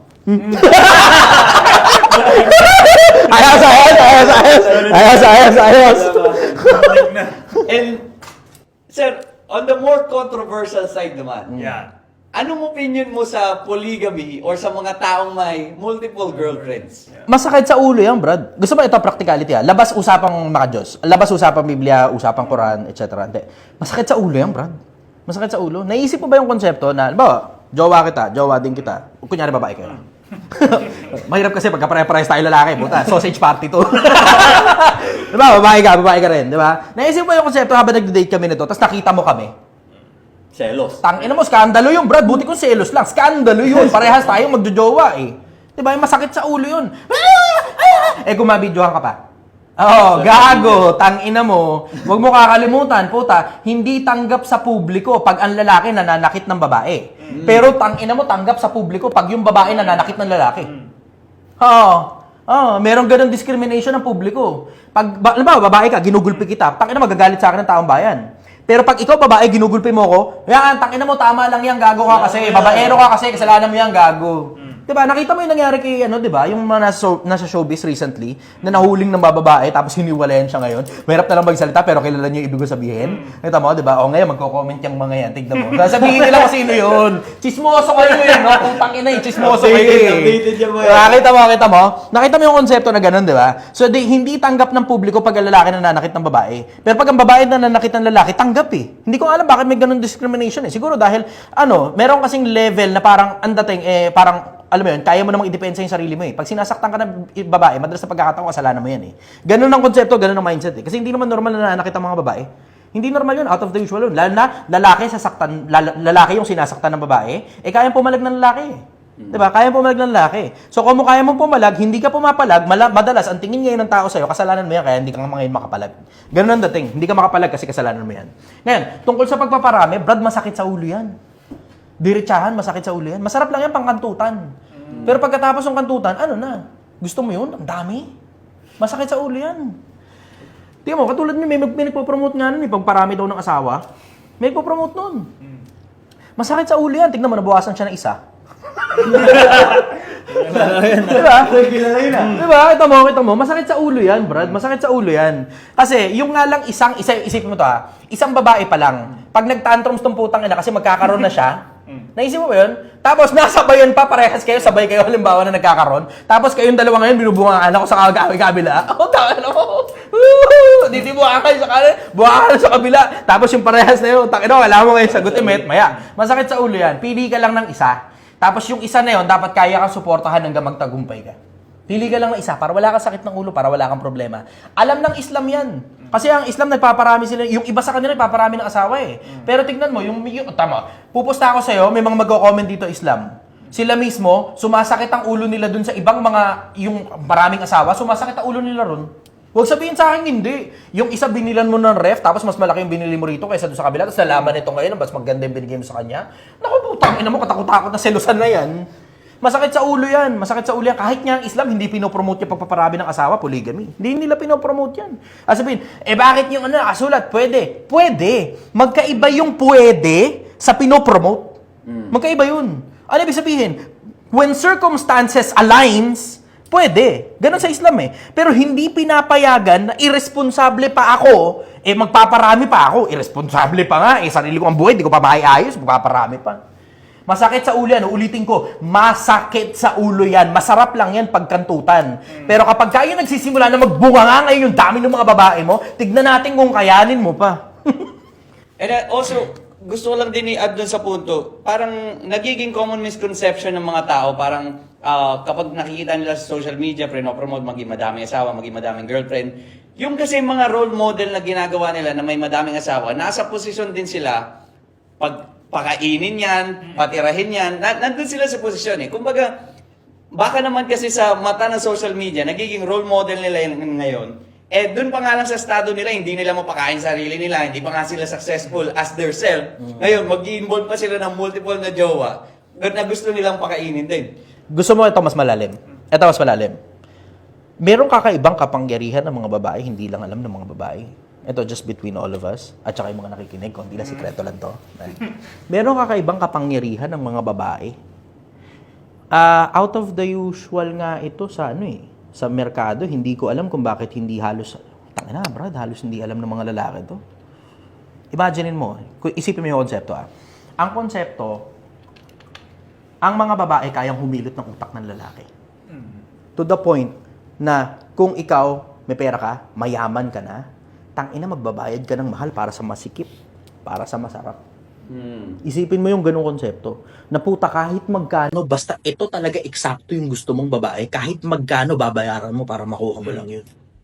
Isipin mo yung ganung konsepto. Na isipin mo yung pinakaunang-unang kasalanan ginawa ng tao, babae. Inalis nung lalaki yung pakinig niya sa Diyos. Ipinigay sa babae yung pakinig, kaya sila kumain ng prutas na bawal. Naudyukan sila Naudyukan siya. Siya naudyukan. Pero yung babae, isipin mo, di ba? May kapangyarihan yung babae para, eto ang Diyos, ako lalaki, halimbawa, o ikaw yung lalaki, eto ang Diyos, diretso ka sa Diyos. May instruction na binigay sa'yo. Tapos yung babae nagbigay sa'yo ng instruction, yun yung sinunod mo. Merong kapangyarihan ng babae para i-deviate yung isip ng lalaki sa kung ano man ang gusto niya, papunta ngayon dun sa gusto ng babae. May ganong kapangyarihan. Tignan mo, pinakamatalinong ginawa ng Diyos si Solomon. Sa Islam, si Sulaiman. Pero isipin mo, sa dami ng mga naging babae niya, ang pinakamalaking mabigat na kasalanan niya sa Diyos, gumawa siya ng mataas na muog ni Baal. Dahil sa babae. Isipin mo yun na, si Solomon, diretso sa Diyos, binigyan siya ng karunungan, hindi biro. Baka nga mas matalino pa siya kaysa kay Adam Diba? Isipin mo, pinakamatalinong taong ginawa ng Diyos si Solomon. Pero nailihis yung talino niya nung yung babae na nag-request sa kanya na gumawa ng ibang Diyos-Diyosan. Isipin mo yun. Hindi mo lang alam kung gaano ka makapangyarihan ng mga babae. Ito ngayon ang problema mo. Kumuha ka ng isa. Tapos ito, nasusway na ngayon yung isip mo. Kumuha ka pa ng pangalawa. Tangina mo, ito po, nasusway na rin yung isip mo ron. Kumuha ka pa ng pangatlo, pang-apat, panlima. Isipin na yung konsepto na hindi ka na ngayon makapag-focus sa goal mo kasi ang na-focus mo na yung maliit na putang inang butas na masarap. Marami akong kilalang mga taong bumagsak dahil sa babae. Eto pa, karamihan ng mga bansa na malalaki, na may diferensya yung presidente nila sa babae, yung presidente bumabagsak. Malaking kabagsakan yan kapag nagparami ka, bro. Malaking kabagsakan yan. Maraming kaharian ang bumagsak dahil sa mga babae. Isipin mo na lang, yung Trojan War, diba? Si Helen, Troy, diba? Tangina, nag-aaway sila nun dahil sa babae. Meron pa akong mga malalaking research tungkol dyan. Na syempre, hindi ko lalabas kasi pampersonal ko lang yun. At saka hindi kasi masyadong maiintindihan ng publiko kasi I will say boring. Boring.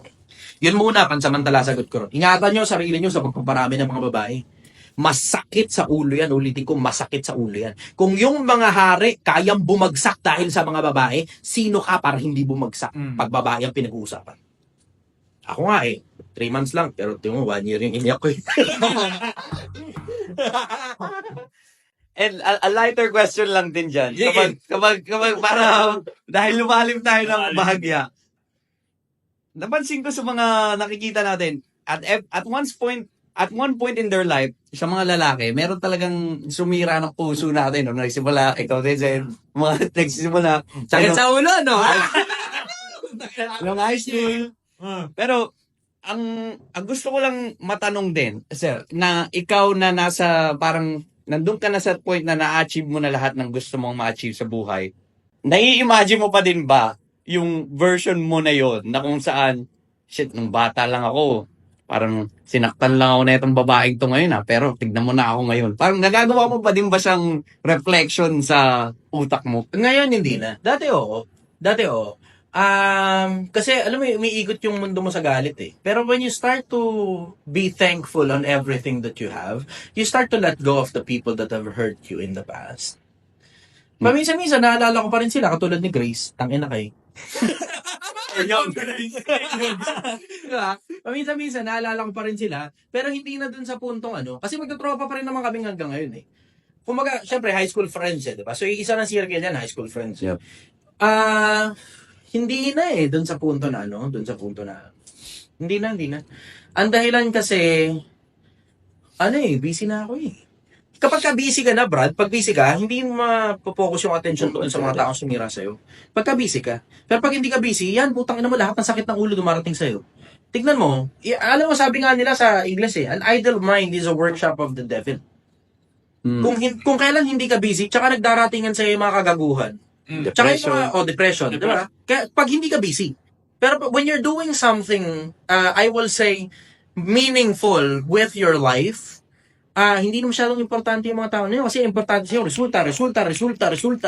Yun ang importante sa'yo eh. Tapos, kumbaga, parang dumarating na lang sa punto na, okay, sige, kung maalala pa nila kung, hindi, it doesn't matter na. Pero, wala namang kayong choice eh. Kasi you see my face everywhere, motherfuckers. Wala kayong choice eh. Nakikita nyo ako sa kung saan eh. Pero, alam mo sa akin with all humility, hindi ko na naaalala yung punto na dahil sa'yo, kaya ngayon ganito yung buhay ko, watch me, bitch. Hindi na. I have come to that level of maturity na na-let go ko na yung mga yun. Kasi masyado na matagal yun, brother. Kalahati na ng buhay ko nakakaraan nun eh. Diba? Yeah. Masyado na matagal yun. Hindi, yung first love ko noon, nag-message lang recently. Tapos wala na akong pakiramdam. Wala na. Kasi, alam mo I also felt, ngayon nararamdaman ko ngayon yung feeling na emotionally matured na rin ako. Nakakapag-control ako ng emosyon in the sense na kung ano resultang gusto ko, yun yung emosyon na ilalagay ko. Yun.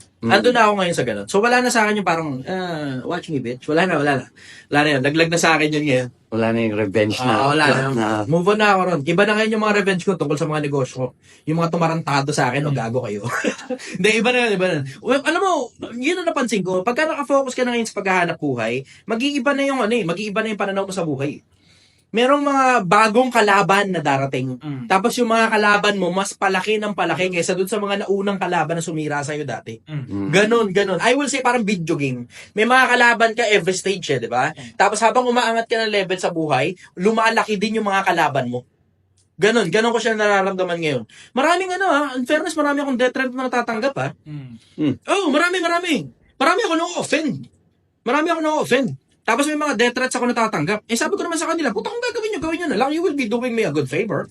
Kasi alam ko may inculcate ngayon ako sa isip ng mga tao as someone na nagsasabi sa kanila ng totoo, regardless kung ako pa mismo ang tamaan, basta importante, may nagsasabi ng totoo sa social media, pinatay nyo ngayon yung nagsasabi ng totoo.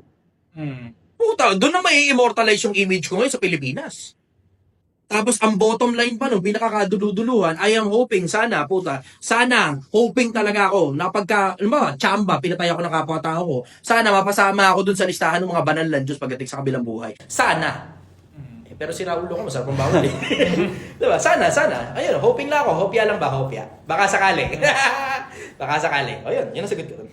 And sir, to move on lang with a different topic. Now naman with social media, lalo na ngayon sumisikat ka. Isa sa mga recently sikat na topic yung diploma versus diskarte.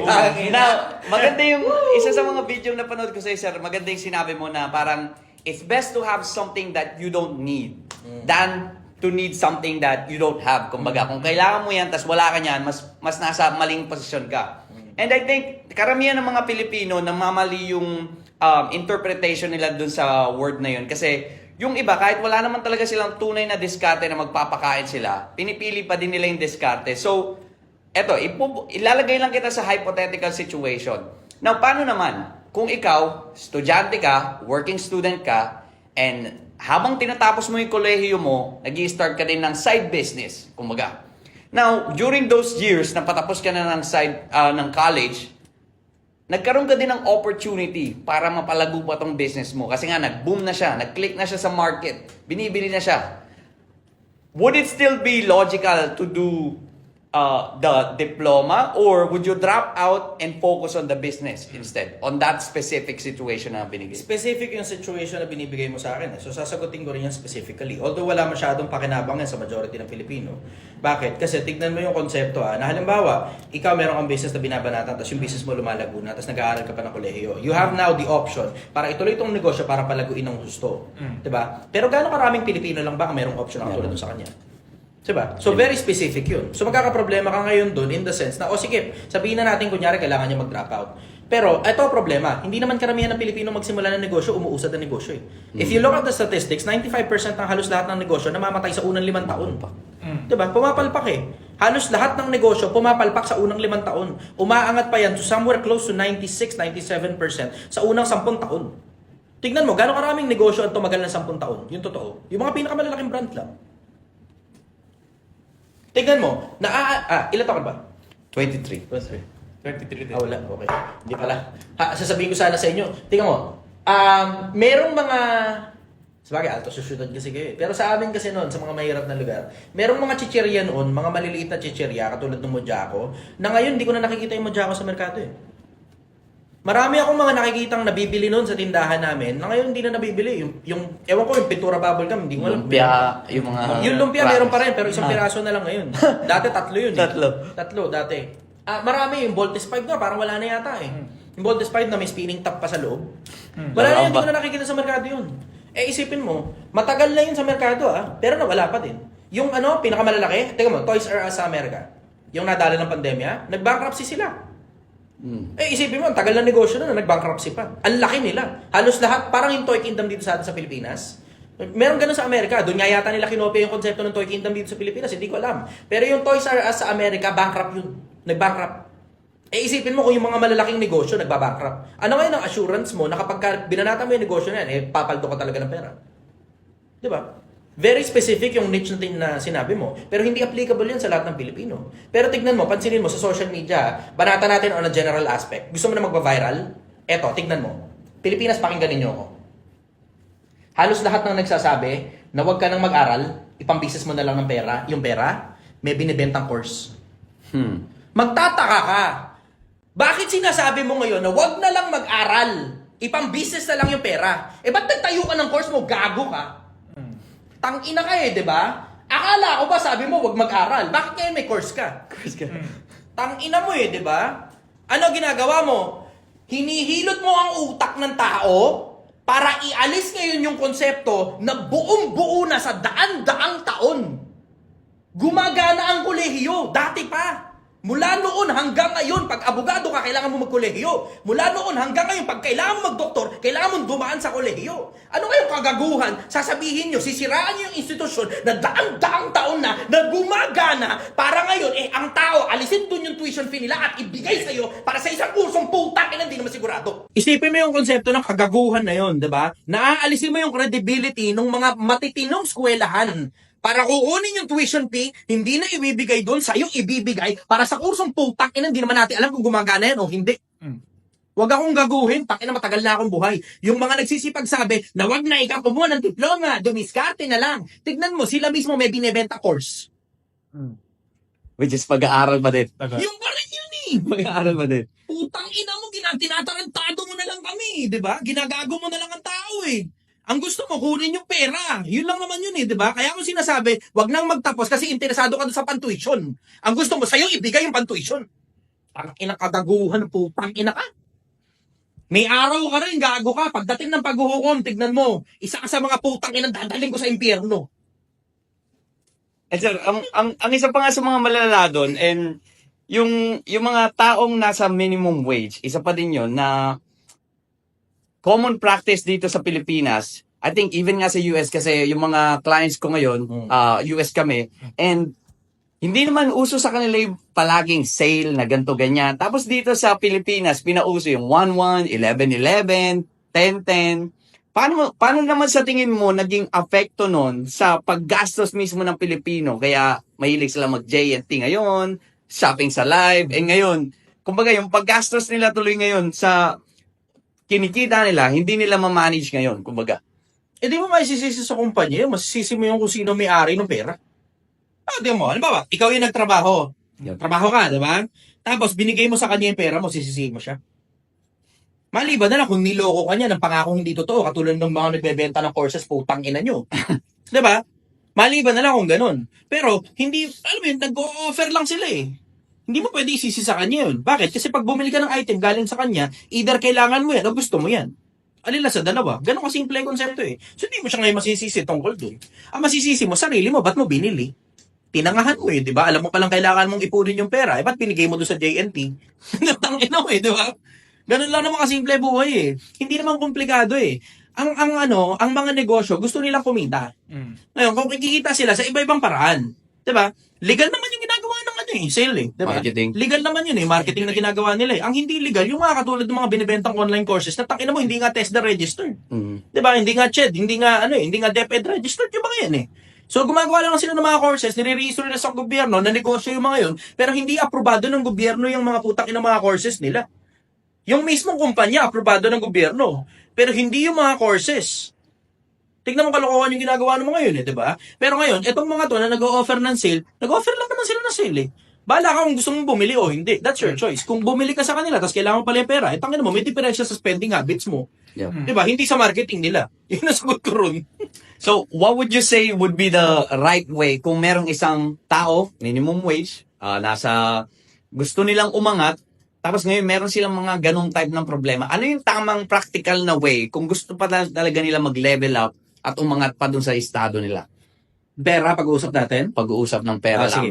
Ito ang pinaka-practical na paraan. Kumita ka, wag mong gastusin. Sige, may mas pa-practical pa ba doon?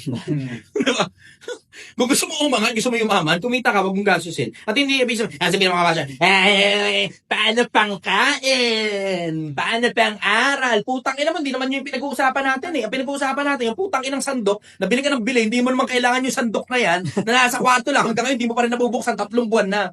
Inaamag na nga ron eh, di ba? Napupuno, nangungulekta na lang ng alikabok doon sa kabilang kwarto nyo eh. Putang yung sandok, dapat nasa kusina yun. Ba't nandun sa kwarto, di mo pa nabubuksan? Baka nga hindi mo alam kung ano na naman dun eh. Basta bumili ka na lang, tapos diniliver sa inyo, tapos tinambak mo lang sa kung saan man, tapos hindi mo na ngayon alam kung ano yung mga tinambak mo na yun. Yan ang pinag-uusapan natin. Kailangan mo ba talaga yung putang inang bagong kawali na yan? Yung tangin ang dami-dami nyo namang kawali sa bahay? Kailangan ba yung putang inang sandok, yung gunting? Yung putang inang pinili. Sa mga nagmumotor, yung piyesa ng motor na alam mo namang hindi naman lapat. Pero dahil shiny-shiny yung kulay pula, naka-anodize pa, binili mo kahit hindi naman alam mo naman hindi sasakto dun. Diba? Tapos sasabihin mo, di, pagagawa ko na ng paraan sa mekaniko ko yan. Tangina mo, kailan mo huling pinachange yung motor mo? Wag ako gago. Tangina yan. Yan ang sagot ko ron. Ayun, yung ano naman, about sa marketing, yung mga marketing, kunyari nag-offer ako, tapos may ginagawang kakaiba para lang mapabili kita. Anong masaya mo dun sa nagpatato sa no? Ayos! Good shit. Good shit. Tayo na, alam mo sige. Let's go on the specifics. Ano specifics? Ang specifics, yung tattoo na yung matagal na yung tattoo na yun. Kasi faded na eh. Hindi naman tanga mga Pilipino para maniwalang katatato-tattoo lang nun eh, di ba? So, may nakakita. Di ba? Hindi lahat ng Pilipino mauutunyo. May nakakita, faded na. May nakakita rin at the same time na, teka muna, ang bilis parang mula nung pinost, 30 minutes after, meron na kagad nagpapatato. Buo na kagad yung tattoo. Faded na kagad yung tattoo. Hindi lahat ng Pilipino tanga. Ngayon, tingnan mo, pagkatapos yung ginawa nila na yun na marketing stunt, tingnan mo kalokohan nila, ang dami nasaktan. Tapos, ang malapit nun, taka naman nangolekta kayo ng pera eh. Diba? Ano ngayon ang nangyari? Mahirap at saka mayaman, pinagkasundo ang lokohin ng Pilipinas. Parehas sila gago. Kaya lang naman hindi mabanata ng taong bayan niya kasi merong Down syndrome. Hindi ko alam kung anong diferensya ng bata eh. 'Di ba? PWD yung bata eh. 'Di ba? Kaya hindi mabanata ng Pilipinas yung putang inang mahirap. Pero sa akin putang ina malinaw yun eh. Tinatarantado niyo mga tao eh. Naging parang ang dating na lang kaya nahilihis ngayon kasi para bang ang dating tinutulungan. Hindi tawag dito? Hindi manloloko si Tatay Ramil. Putang ina nyo kayong dalawa, gago kayo parehas. Kayong dalawa yung siraulo. 'Di ba? Wag mo kami lokohin na dahil lang may PWD yung bata, hindi na panggagago yung ginawa ninyo dalawa. Tangina nyo, hindi buong Pilipinas uto-uto katulad na nasa isip nyo. May mga katulad ko. May mga katulad kong nag-iisip ng mga tao. Ito malas mo. Yung mga katulad kong nag-iisip ngayon, unti-unti na kaming nagsasalita. Gago kayo eh. Tangina nyo, kaululan nyo yung ginawa nyo eh, di ba? Tapos akala nyo, pag nag-sorry tapos na, hindi nakakalimot yung mga katulad namin. Yung mga bobo lang yung mga nakakalimot, pero yung katulad namin, hindi kami nakakalimot. Nagpapatawad kami, pero hindi kami nakakalimot. Sa akin, simple ang konsepto. Kung gusto mong gumawa ng marketing, siguraduhin mong walang masasaktan. Di ba? Tangina nyo di ba? Biro mo, parang lumalabas ngayon, pagka pala may anak ka na PWD, okay lang palang manloko ka ng kapwa-tao.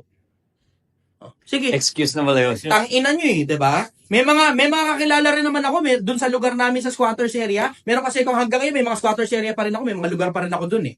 Hanggang ngayon, meron pa yung isang kapitbahay namin doon, may PWD anak, hindi naman niloloko yung mga magulang eh. Matitinong mga tao sila. Pero yung ginawa ninyo, tangina nyo. Tangina nyo. Tangina nyo. Tangina nyo. To change the topic a little bit. Okay, sige. And eto naman, related to sa isa sa mga videos mo, nakita ko din doon ang sinabi mo, parang yung kabataan ang susunod na lahi ng Pilipino.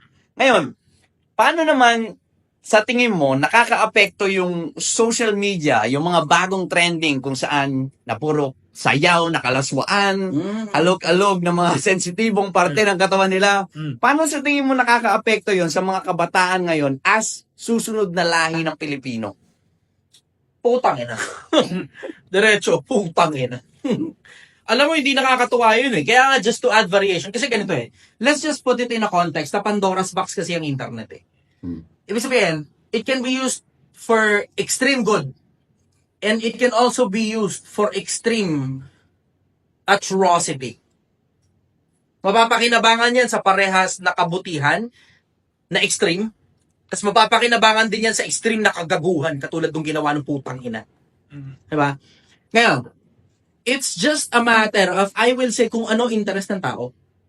Pero yung interest kasi ng tao nasusway sa iba't ibang panig. Ang isa sa mga pinakamalalaking factor to consider, yung kung paano pinapalaki ng mga magulang yung mga anak nila. Kasi if you instill to 22 sa is ng kawikaan, turuan mo ang bata sa daan na dapat niyang lakaran. Pagka siya'y tumanda, hindi niya hihiwalayan. Kapag nakapag-instill ka ng magandang value sa anak mo, tignan mo yung anak mo, hindi masyadong mahilig manood ng porn. Pag naka-instill ka ng maayos na mindset sa anak mo, yung anak mo, tignan mo, hindi kakalog-kalog ang suso sa social media. Kasi tignan mo, yung mga magulang ninyo, sigurado ako matitinong magulang. Tignan mo, ngayon, kayo, nag-i-interview kayo ng mga tao, kaya nga pinagbigyan ko kayo kahit wala namang pambayad, di ba? Kasi simple lang naman sa akin ang konsepto eh. Gusto kong tumulong doon sa mga taong matitino ang isip para magkaroon ng variation sa social media. Kasi yung mga kalog-kalog suso na yan, hindi mo na matatanggal yan. Hindi mo na matatanggal yan. That's there to stay. Pero ang gusto kong mangyari, magkaroon ng variation sa social media na hindi puro ganun lang ang nakikita ng taong bayan. Kung gusto mo ng katalinuhan, gusto mo ng taba ng utak na may konting pagkasiraulo paminsan-minsan para atsara, o to, dito ka ngayon makinig. Simple, 'di ba? Ganun ang konsepto sa akin. Magkaroon ng variation sa social media. Ngayon, it's up to their parents kung paano nila palalakihin yung mga anak nila. Tapos, at the same time, tumutulong din ako na kung sakali bang mali yung pagkakapalaki sa'yo ng magulang mo at bopo talaga yung mga putang inang naglabas sa'yo dito sa mundo dahil wala silang kayang ituro. Bukod sa gumawa lang ng gumawa ng anak, gumawa lang ng gumawa ng anak. Kasi masarap yun, lalo na pag wala kayong ilaw. Happy yan 'di ba? O, ngayon, meron ngayong mga katulad ko na baka sakaling pag nakinig ka sa akin, baka may matutunan ka. Mga maliliit na bagay, nuggets of information, nuggets of wisdom that you can inculcate in your mind, that you can use for the rest of your life. Yun ngayon ang yun ngayon ang para sa akin. Magkaroon ng variation. Sawa ka na dyan sa mga ganyan. May mga tao naman kahit paano na magtuturo ng katinuan na at the same time tunog si Raulo pa rin. Yun. Balance sa mundo. Oh, balance brother. And actually, magandang ipasok dito yung one of the laws of the universe is cause and effect, di ba? And you mentioned, yung reason mo nga kung bakit ka nasa social media is para makatulong din sa mga taong kailangan marinig yung mga salitang deserve nilang marinig, kumbaga. And considering na yun yung cause ng paggawa mo ng mga content sa social media, a personal question would be, what has been the effect to you naman? Isa sa mga na-mention mo, na-receive ka ng death threats, but are there any positives na tingin mong you put out there? Ano naman yung mga positives na tingin mo na na-receive mo? I will say ngayon, halos lahat ng comment positive. Halos wala nang basher eh. Kaya ako, siguro nasuya ang mga basher. Basher, kailangan ko kayo, bumalik nga kayo. Naako ko kasi ng debate yung mga basher. Tapos pag nare-realize nila, tangin mo, mapapalag tong page. Sabi nga sekretary ko, may nag-comment daw dun. Sabi, sir, pumapalag yung page, sabi dito. Alam mo, hindi. Isipin mo yung konsepto kasi sa akin, na ito social media ko kasi, parang extension ito ng personal kong social media. So, di yung page, extension yun ng personal ko social media. Everyone are welcome. Lahat kayo welcome. Everyone is welcome para mag-comment kung ano man ang gusto mo sabihin. Pero I will hold you accountable doon sa sinabi mo. Kaya nga siguro, nauubos sa mga basher kasi pinapalagan ko eh. Meron pa nga iba, hinamon ko ng debate. May mga iba, pumalag pa sa akin sa debate. Ewan ko kung napanood yung isang debate ko ron. Pumalag sa akin sa debate, live. Nilabanan ko ng debate yun. Nag-i-enjoy kasi ko sa ganun eh. Pero alam mo, ngayon tungkol doon sa tanong mo, positive naman na natatanggap ko galing sa mga tao. Ito, recently, merong isa, well, actually, parang tatlo sila eh. Tatlo sila magtutropa, tapos nag-iisip magpakamatay. Tapos nakita ko sila, tapos nakita nila ako, tsumamba lang. Nasa ako nun, nasa Maynila ako nun. Tapos, hindi ko alam, totoo, hindi ko talaga alam pero problema nila kasi hindi na rin ako nagkaroon ng pagkakataon na matanong sila pagkatapos ng programa kasi kinailangan nilang umuwi kalagitnaan ng programa 2 oras ako kung mag-live eh. Minsan 3 pa eh.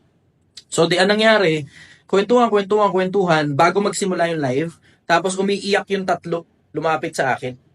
Tapos ang sabi, yun nga raw, ayun, nag-iisip nga raw silang tumalon na dun sa tulay kung saan kami nag-live. Tapos yung chamba na alam ko parang, alam mo, diretso hindi ko sigurado kung silang 3 yung gustong magpakamatay, pero sigurado ako 100% yung isa dun. Pinost ko nga nasa, yung mukha niya nandun, pinost ko ron sa page. Kasi wala silang dalang cellphone nun eh. Wala silang dalang cellphone. Mahirap lang talaga, mahirap lang. Tapos, ewan ko, siguro baka may sakit siya. Hula ko lang. Kasi hindi na nagkaroon ng pagkakataon makapag-usap kami pagkatapos nun eh. Basta sinabi niya, siya mismo may sabi, nag-iisip na nga po kami ang sabi, kami na magpakamatay para tumalo na lang dito sa tulay. Tapos sabi, siguro, tsamba po, ngayon nandito kayo, tapos umiiyak sila. Isa lang yun. Isipin mo yung dami nung natatanggap ko sa inbox. Brad, ang dami. It goes as wild as may nagpapadala ng suso nila, pepe nila pictures. Tapos nire-replyan ko rin yung mga yun. Hindi ko pinagbabatihan yung mga yun. Kasi, nakakahawa ako eh. Doon na lang ako sa porn. Pero yung mga yun, nakakahawa ako rin sa mga yun eh. Nagre-reply ako sa kanila, salamat sa pagmamahal at suporta. Tapos hindi na sila ulit magre-reply. Siguro mahiya sila pagkatapos nun, diba? Pero, it goes as wild as yung magpapakamatay na dapat sila. Tapos, nung makita yung video na, katulad nun, yung purpose of life, pumutok yun eh. Sa social media. Tapos yung Isa pang video ko tungkol sa depression. Diba? Na lahat naman tayo, tangina, lahat tayo may ganun eh. Lahat tayo merong ginawa ni ganito yung ganyan sa akin. Lahat tayo may ganun. Lahat tayo merong pumalpak ako dun sa ganun, ayoko na mabuhay. Lahat tayo merong ganun. Pero ngayon nakikita ko ang daming nagsisend sa akin sa inbox. Sigurado pagkatapos itong interview na to, mapanood to ng taong depressed, maintindihan niya kung ano ibig ko sabihin eh. Na mga yan maraming nagpapasalamat kasi alam mo yun, dumating dun sa punto ng buhay nila na bagsak, lugmok na lugmok sila tapos someone cared for them. Yan ngayon yung nakikita ko. Nakikita ko yung pagpapasalamat ng mga tao. Tapos ngayon, unti-unti, nare-realize ko, tangina may pakinabang pala ako sa mundo.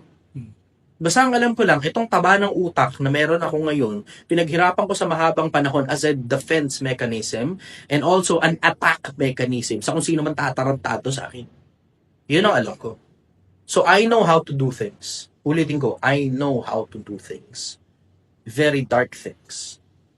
Pero simple sa akin ang konsepto eh. Ngayon, nakikita ko na hindi lang pala as a defense mechanism ko napapakinabangan, also an attack mechanism ko napapakinabangan yung taba ng utak na binigay sa akin ng Diyos. Ngayon, napapakinabangan ko na rin siya to save lives. Kasi ang dami nila, brother. How I wish you can see my inbox. Ang nakakapasok, hindi ko tinaturn off yung inbox ko. Ako lang yata yung kaisa-isang influencer sa buong Pilipinas na ako personal yung nagre-reply. Hindi ko pinapareplyan sa secretaries ko. Ako personal yung nagre-reply. I spend somewhere close to 2 to 4 hours a day para lang mag-reply sa lahat ng mga taong nagme-message sa akin. Parang ako lang sa lahat ng influencer yung ganun eh. Kasi hindi naman kasi money-making business itong social media ko. Hindi money-making business ito. This is an endeavor that I would last for as long as possible na malamang pagkatapos kong mamatay, I am hoping ma-immortalize yung image na may nagmalasakit. And ngayong naririnig mo yung mga type ng impact na yung message mo putting out there in the world and merong mga taong nakakarinig na talagang para sa kanila to, na meron mga naligtas galing sa depression, would you say that's your calling? Hindi ko alam. Hindi kasi ako spokesperson ng Diyos eh. Hindi ko alam. Alam mo, maingat ako sa pagsasalita ng tungkol sa Diyos kasi may respeto ako sa Kanya. Kahit, sige, siraulo ako, diba? Sabi mo, pandi ako sumusunod. Pero whenever I use His words, I have outstanding respect na ayokong mag-claim ng kahit na ano na alam ko sa sarili kong hindi ako sigurado. So, ang sagot ko ron, hindi ko alam. Kasi calling eh, di ba? It's as if para bang pag sinabi kong oo, ito yung calling ko. It's as if para bang representative ako ng Diyos para sabihin ngayon sa'yo kung ano yung sabi ng Diyos. Hindi ganun. Hindi ganun. I am a regular person, an ordinary human being na nagbabasa lang ng mga librong libo-libong taon na ang tanda. Ngayon, ikaw na ang bahala sa isip mo na magsabi kung tama o mali yung sinabi ko base sa konsensya mo. Bahala ka na. Pero ako, ang bottom line sa akin, simple. Hindi ako spokesperson ng Diyos. Hindi. Hindi ako para magsabi, oo, ang Diyos ang may sabi, calling ko yan. Never. Never ako magkakaroon ng ganong claim na sobrang outstanding, na para bang ang dating, ako yung tagapagsalita ng Diyos. Hindi mangyayari yung kahit. Pero ang sagot ko ito, maraming nagbe-message sa akin na sila mismo ang nagsasabi ng epekto sa kanila nung sinabi ko. Tapos merong mga negative na mga effects. Tapos meron ding mga positive effects. Tapos yung positive effects, it outstandingly outweighs the negative effects na masasabi ko personal na mas nakakatulong sa mga tao yung bunganga ko kaysa nakakaperwisyo ako sa kapwa-tao ko. Yan ang sigurado ko. Mas nakakatulong sa kapwa-tao ko yung bunganga kong busalsal kaysa nakakaperwisyo sa kapwa-tao ko. Ang pinagbabasihan ko, yung greater majority ng mga tao na sa kanila nang gagaling yun, hindi sa akin. Yun ang sagot ko. Risk to reward ratio. Risk versus reward ratio. And also, going in the wrapping things part up, now, sabi mo, gusto mong sana kapag nawala ka na sa mundo in the future, wag naman sana mas malapit na, pero sana ma-immortalize yung image mo and the words that you put out there. Pero, what do you want to be remembered for? I want to be remembered as someone who cared. I want to be remembered as someone who reminded people that there is a creator.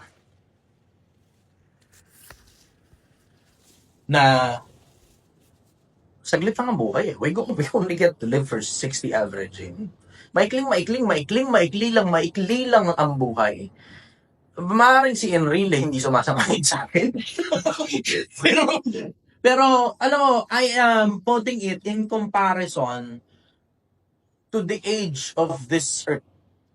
Na ang mundo, sabi ng mga scientifico, somewhere close to 4.5 billion years old.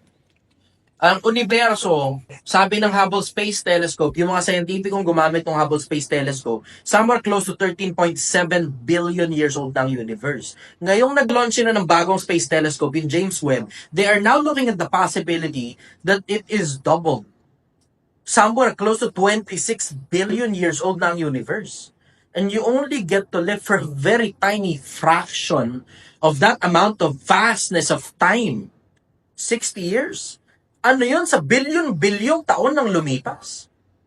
Ano yun sa bilyon-bilyong taon na ang mundo nag-i-exist? Ano yun sa bilyon-bilyong taon na universo nag-i-exist? Ano yun sa daan-daang taon ng patay yung kalululuhan mo? Ano yun sa mga taong nauna sa'yo mula nung pinanganak ka na ngayon mga patay na kinakain na ng lupa, baka yung iba sa kanila abo na? Ano yun?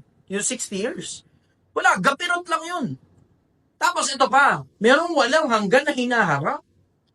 Na kung walang Diyos, kung walang gumawa sa lahat ng bagay, walang bagay na nagmamatter. Pero kung merong Diyos, yun lang yung kaisa-isang bagay na importante. Wala nang iba.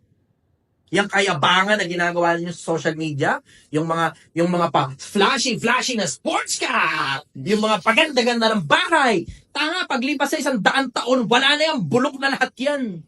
Yung sports car mo, ibang tao na may-ari niyan. Yung bahay na pinaghirapan mong ipundar, yung mansyon na pinaghirapan mong ipundar, iba na nakatira dyan. Worse, baka ibang tao, hindi mo kamag-anak, kasi ibinenta na yan nung mga ibang kamag-anak mo na nagmana nung kayamanan mo na hindi kayang ipagpatuloy yung legacy mo.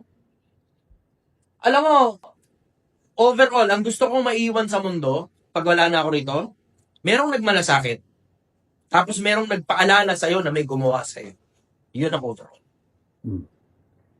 And also, sobrang gandang punto nung gusto mong maalala para sa kanila. Pero, related, nakikita ko very well-versed ka din sa pagiging Kristiyano. Are you a Christian, sir, by the way? Diretso. Okay. Diretso, di ba? Pero, So, tignan mo, eto expound na ako ng kapiraso. Dalawa pinakamalaki religion sa buong mundo eh. Diba? So, Islam at saka Kristyanismo. Meron pang mga iba pa. Pero top 2, yung Islam at saka Kristyanismo. Maaari isa dun sa dalawa, totoo. Di ko lang alam kung alin. Pero I would rather be a kind person and I would rather be a gentleman. Kahit hindi ganun ang itsura ko sa social media. Pero I am living a very modest life. Hindi ako flashy. Hindi ako masyadong mayabang. Kasi laging ang wakas ng kapalaluhan ay kahihiyan. Laging ang dulo ng kayabangan pagkapahiya. Nakita niyo ang nangyari kay Mojica, di ba? Nakita niyo ang nangyari kay Miano, di ba? Bakit? Ano nangyari? Bahala na kayong tumimbang kung ano nangyari sa kanila. Pero, hindi ako maglalabas ng mga sports car, mansion. Hindi eh. Kasi, alam ko kasi na ang bilin sa mga mayayaman sa mundo, sabi ni Pablo, ang bilin sa mga mayayaman sa mundo, maging maibigin sa pamamahagi. Hindi magyabang. Ang bilin sa magkabilang libro, yung top 2 sa buong mundo, na Biblia at saka Quran, ang bilin, live a modest life. Huwag kang mayabang. Maaaring marami kang pera, pero hindi yan para ipagyabang. Huwag magmapuri ang mayaman sa kanyang kayamanan. Huwag magmapuri ang pantas sa kanyang kapantasan. Diba? Huwag kang mayabang. Bakit? Kasi lahat ng bagay na ipinagyayabang mo, tangina mo, hiram lang yan eh. Pagdating nung panahon na patay ka na, tignan natin kung kanino mapunta yan. Diba? Ang yabang mo, putang ngayon, sobrang yabang mo ngayon, dahil dami mong pera, bundle ng putang inakaya mo po dito, buong na mesa, ng sobrang daming bundle ng putang inang pera. Tignan mo, pag nag-gera ang Pilipinas at saka China, tignan natin kung saan makarating ang piso mo.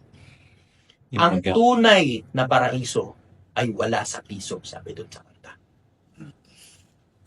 Then, follow up. Follow up ko lang regarding dun sa yung you want to be remembered for. Kung gagawan ka man ng libro, ano yung gusto mong title ng libro mo?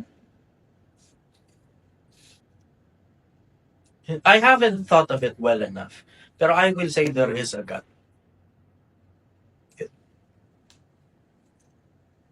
Merong Diyos.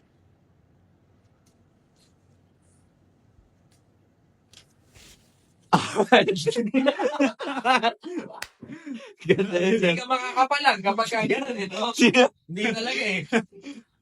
Ultimate na yun eh. Tingnan mo, pagkatapos ng lahat ng biruan, pagkatapos ng lahat ng mga bagay na nangyari, pag ang pag-uusap ultimate ng mga bagay ng buhay, pag sinabi sa'yo may Diyos, tumitiklop ka na eh.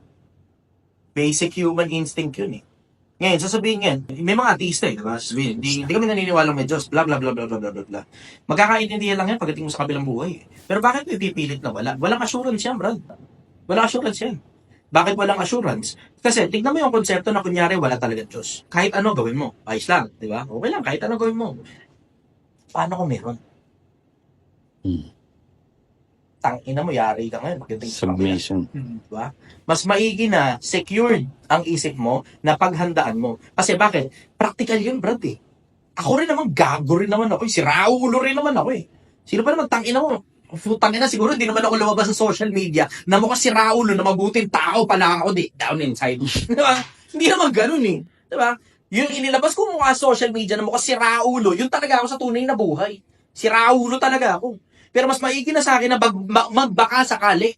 Baka tsambang medyo sa kabila. Kesa yung magpakasigurado kong wala, putang ina nyo, mga bobo kayong mga naniniwalang may Diyos. Tapos pagdating sa dulo, surprise, motherfucker! Diba? Mahirap eh, mahirap magpakasigurado. Ito sigurado ko, Brad, may umaalis sa tao pagpatay na yung katawan, ang tawag buhay. Kung saan man pumupunta yung buhay na yon, hindi ko alam. Pero hindi na kaya ng doktor ibalik yung buhay na yon pag namatay na ang katawan. Sigurado ko ron, 100% sigurado ko. Tungkol sa mga bagay ng buhay, konti lang yung mga bagay na naiintindihan ko. Pero ang swerte ko, naiintindihan ko, na maikli lang ang buhay. Hindi para gugulin mo yung buhay mo sa pagyayabang, para sa ikapupuri ng mga tao, ang galing mo naman gumawa ng pera! Tangina. Hindi yan ang purpose ng buhay. There's more to life than just money, power, fame, sports car, fancy babes, big mansions, lots and lots and lots of money. There's more to life than just that. There's humility. And there's a God at the end of the tunnel. And one final question to wrap this up. A message to the young men. Ngayon, nasa 20s kami, nagsusumikap kami para makarating doon sa goal namin. As someone na na-achieve niya na yung most of his dreams, ang pinaka-question talaga na tinatanong ko pa din sa isip ko, even me, will it be worth it? Ikaw ang makakapagsabi nun. Kung buhay ka pa. Kasi hindi mo naman alam kung ano lalabas ng susunod na araw. Diba? Kabataan, alalahanin nyo rin naman ang kailalang sa inyo sa panahon ng inyong kabataan bago dumating ang mga masasamang araw. You wouldn't. Paglabas natin dito, sigurado ka pang buhay ka pa. Diba? Pagtulog mo sa gabi, sigurado ka pa magigising ka pa. Paglabas mo ng bahay nyo, pagkatapos itong interview, umuwi ka ng bahay ninyo, paglabas mo ng bahay nyo, sigurado ka ba hindi ka mababangga? Sigurado ka bang hindi ka matsatsambahan na meron kung sino mang si Raulong nagpakutok ng baril sa taas tapos yung bala nun hindi sa'yo tatama? Sigurado ka ba na yung sistema ng katawan mo ngayon maayos na maayos? Yung utak mo na nasa loob ng ulo mo, sigurado kang hindi ka mai-stroke anytime soon? Sigurado kang hindi ka ma-aneurysm anytime soon? Na putang ina mo, isang pitik, bukas patay ka na? Katulad nung nangyari kay Jovit Baldovino. Bata pa siya. Diba? Gano'n ka kasigurado? Diba? Lahat tayo, para tayong mga anino, sa isang sandali lumilitaw pagdakay na papaawi. Parang mga bulaklak May mga bulaklak na nasasagasaan sa tabi ng kalsada kahit hindi pa sila nagsisimulang mamukadkad. Meron din namang mga bulaklak na namumukadkad ng gusto at nagtatagal ng saglit. Pero pagkatapos nun, lahat ng bulaklak natutuyok na mapatay. Gaano ka kasiguradong sulit yung tinatrabaho mo?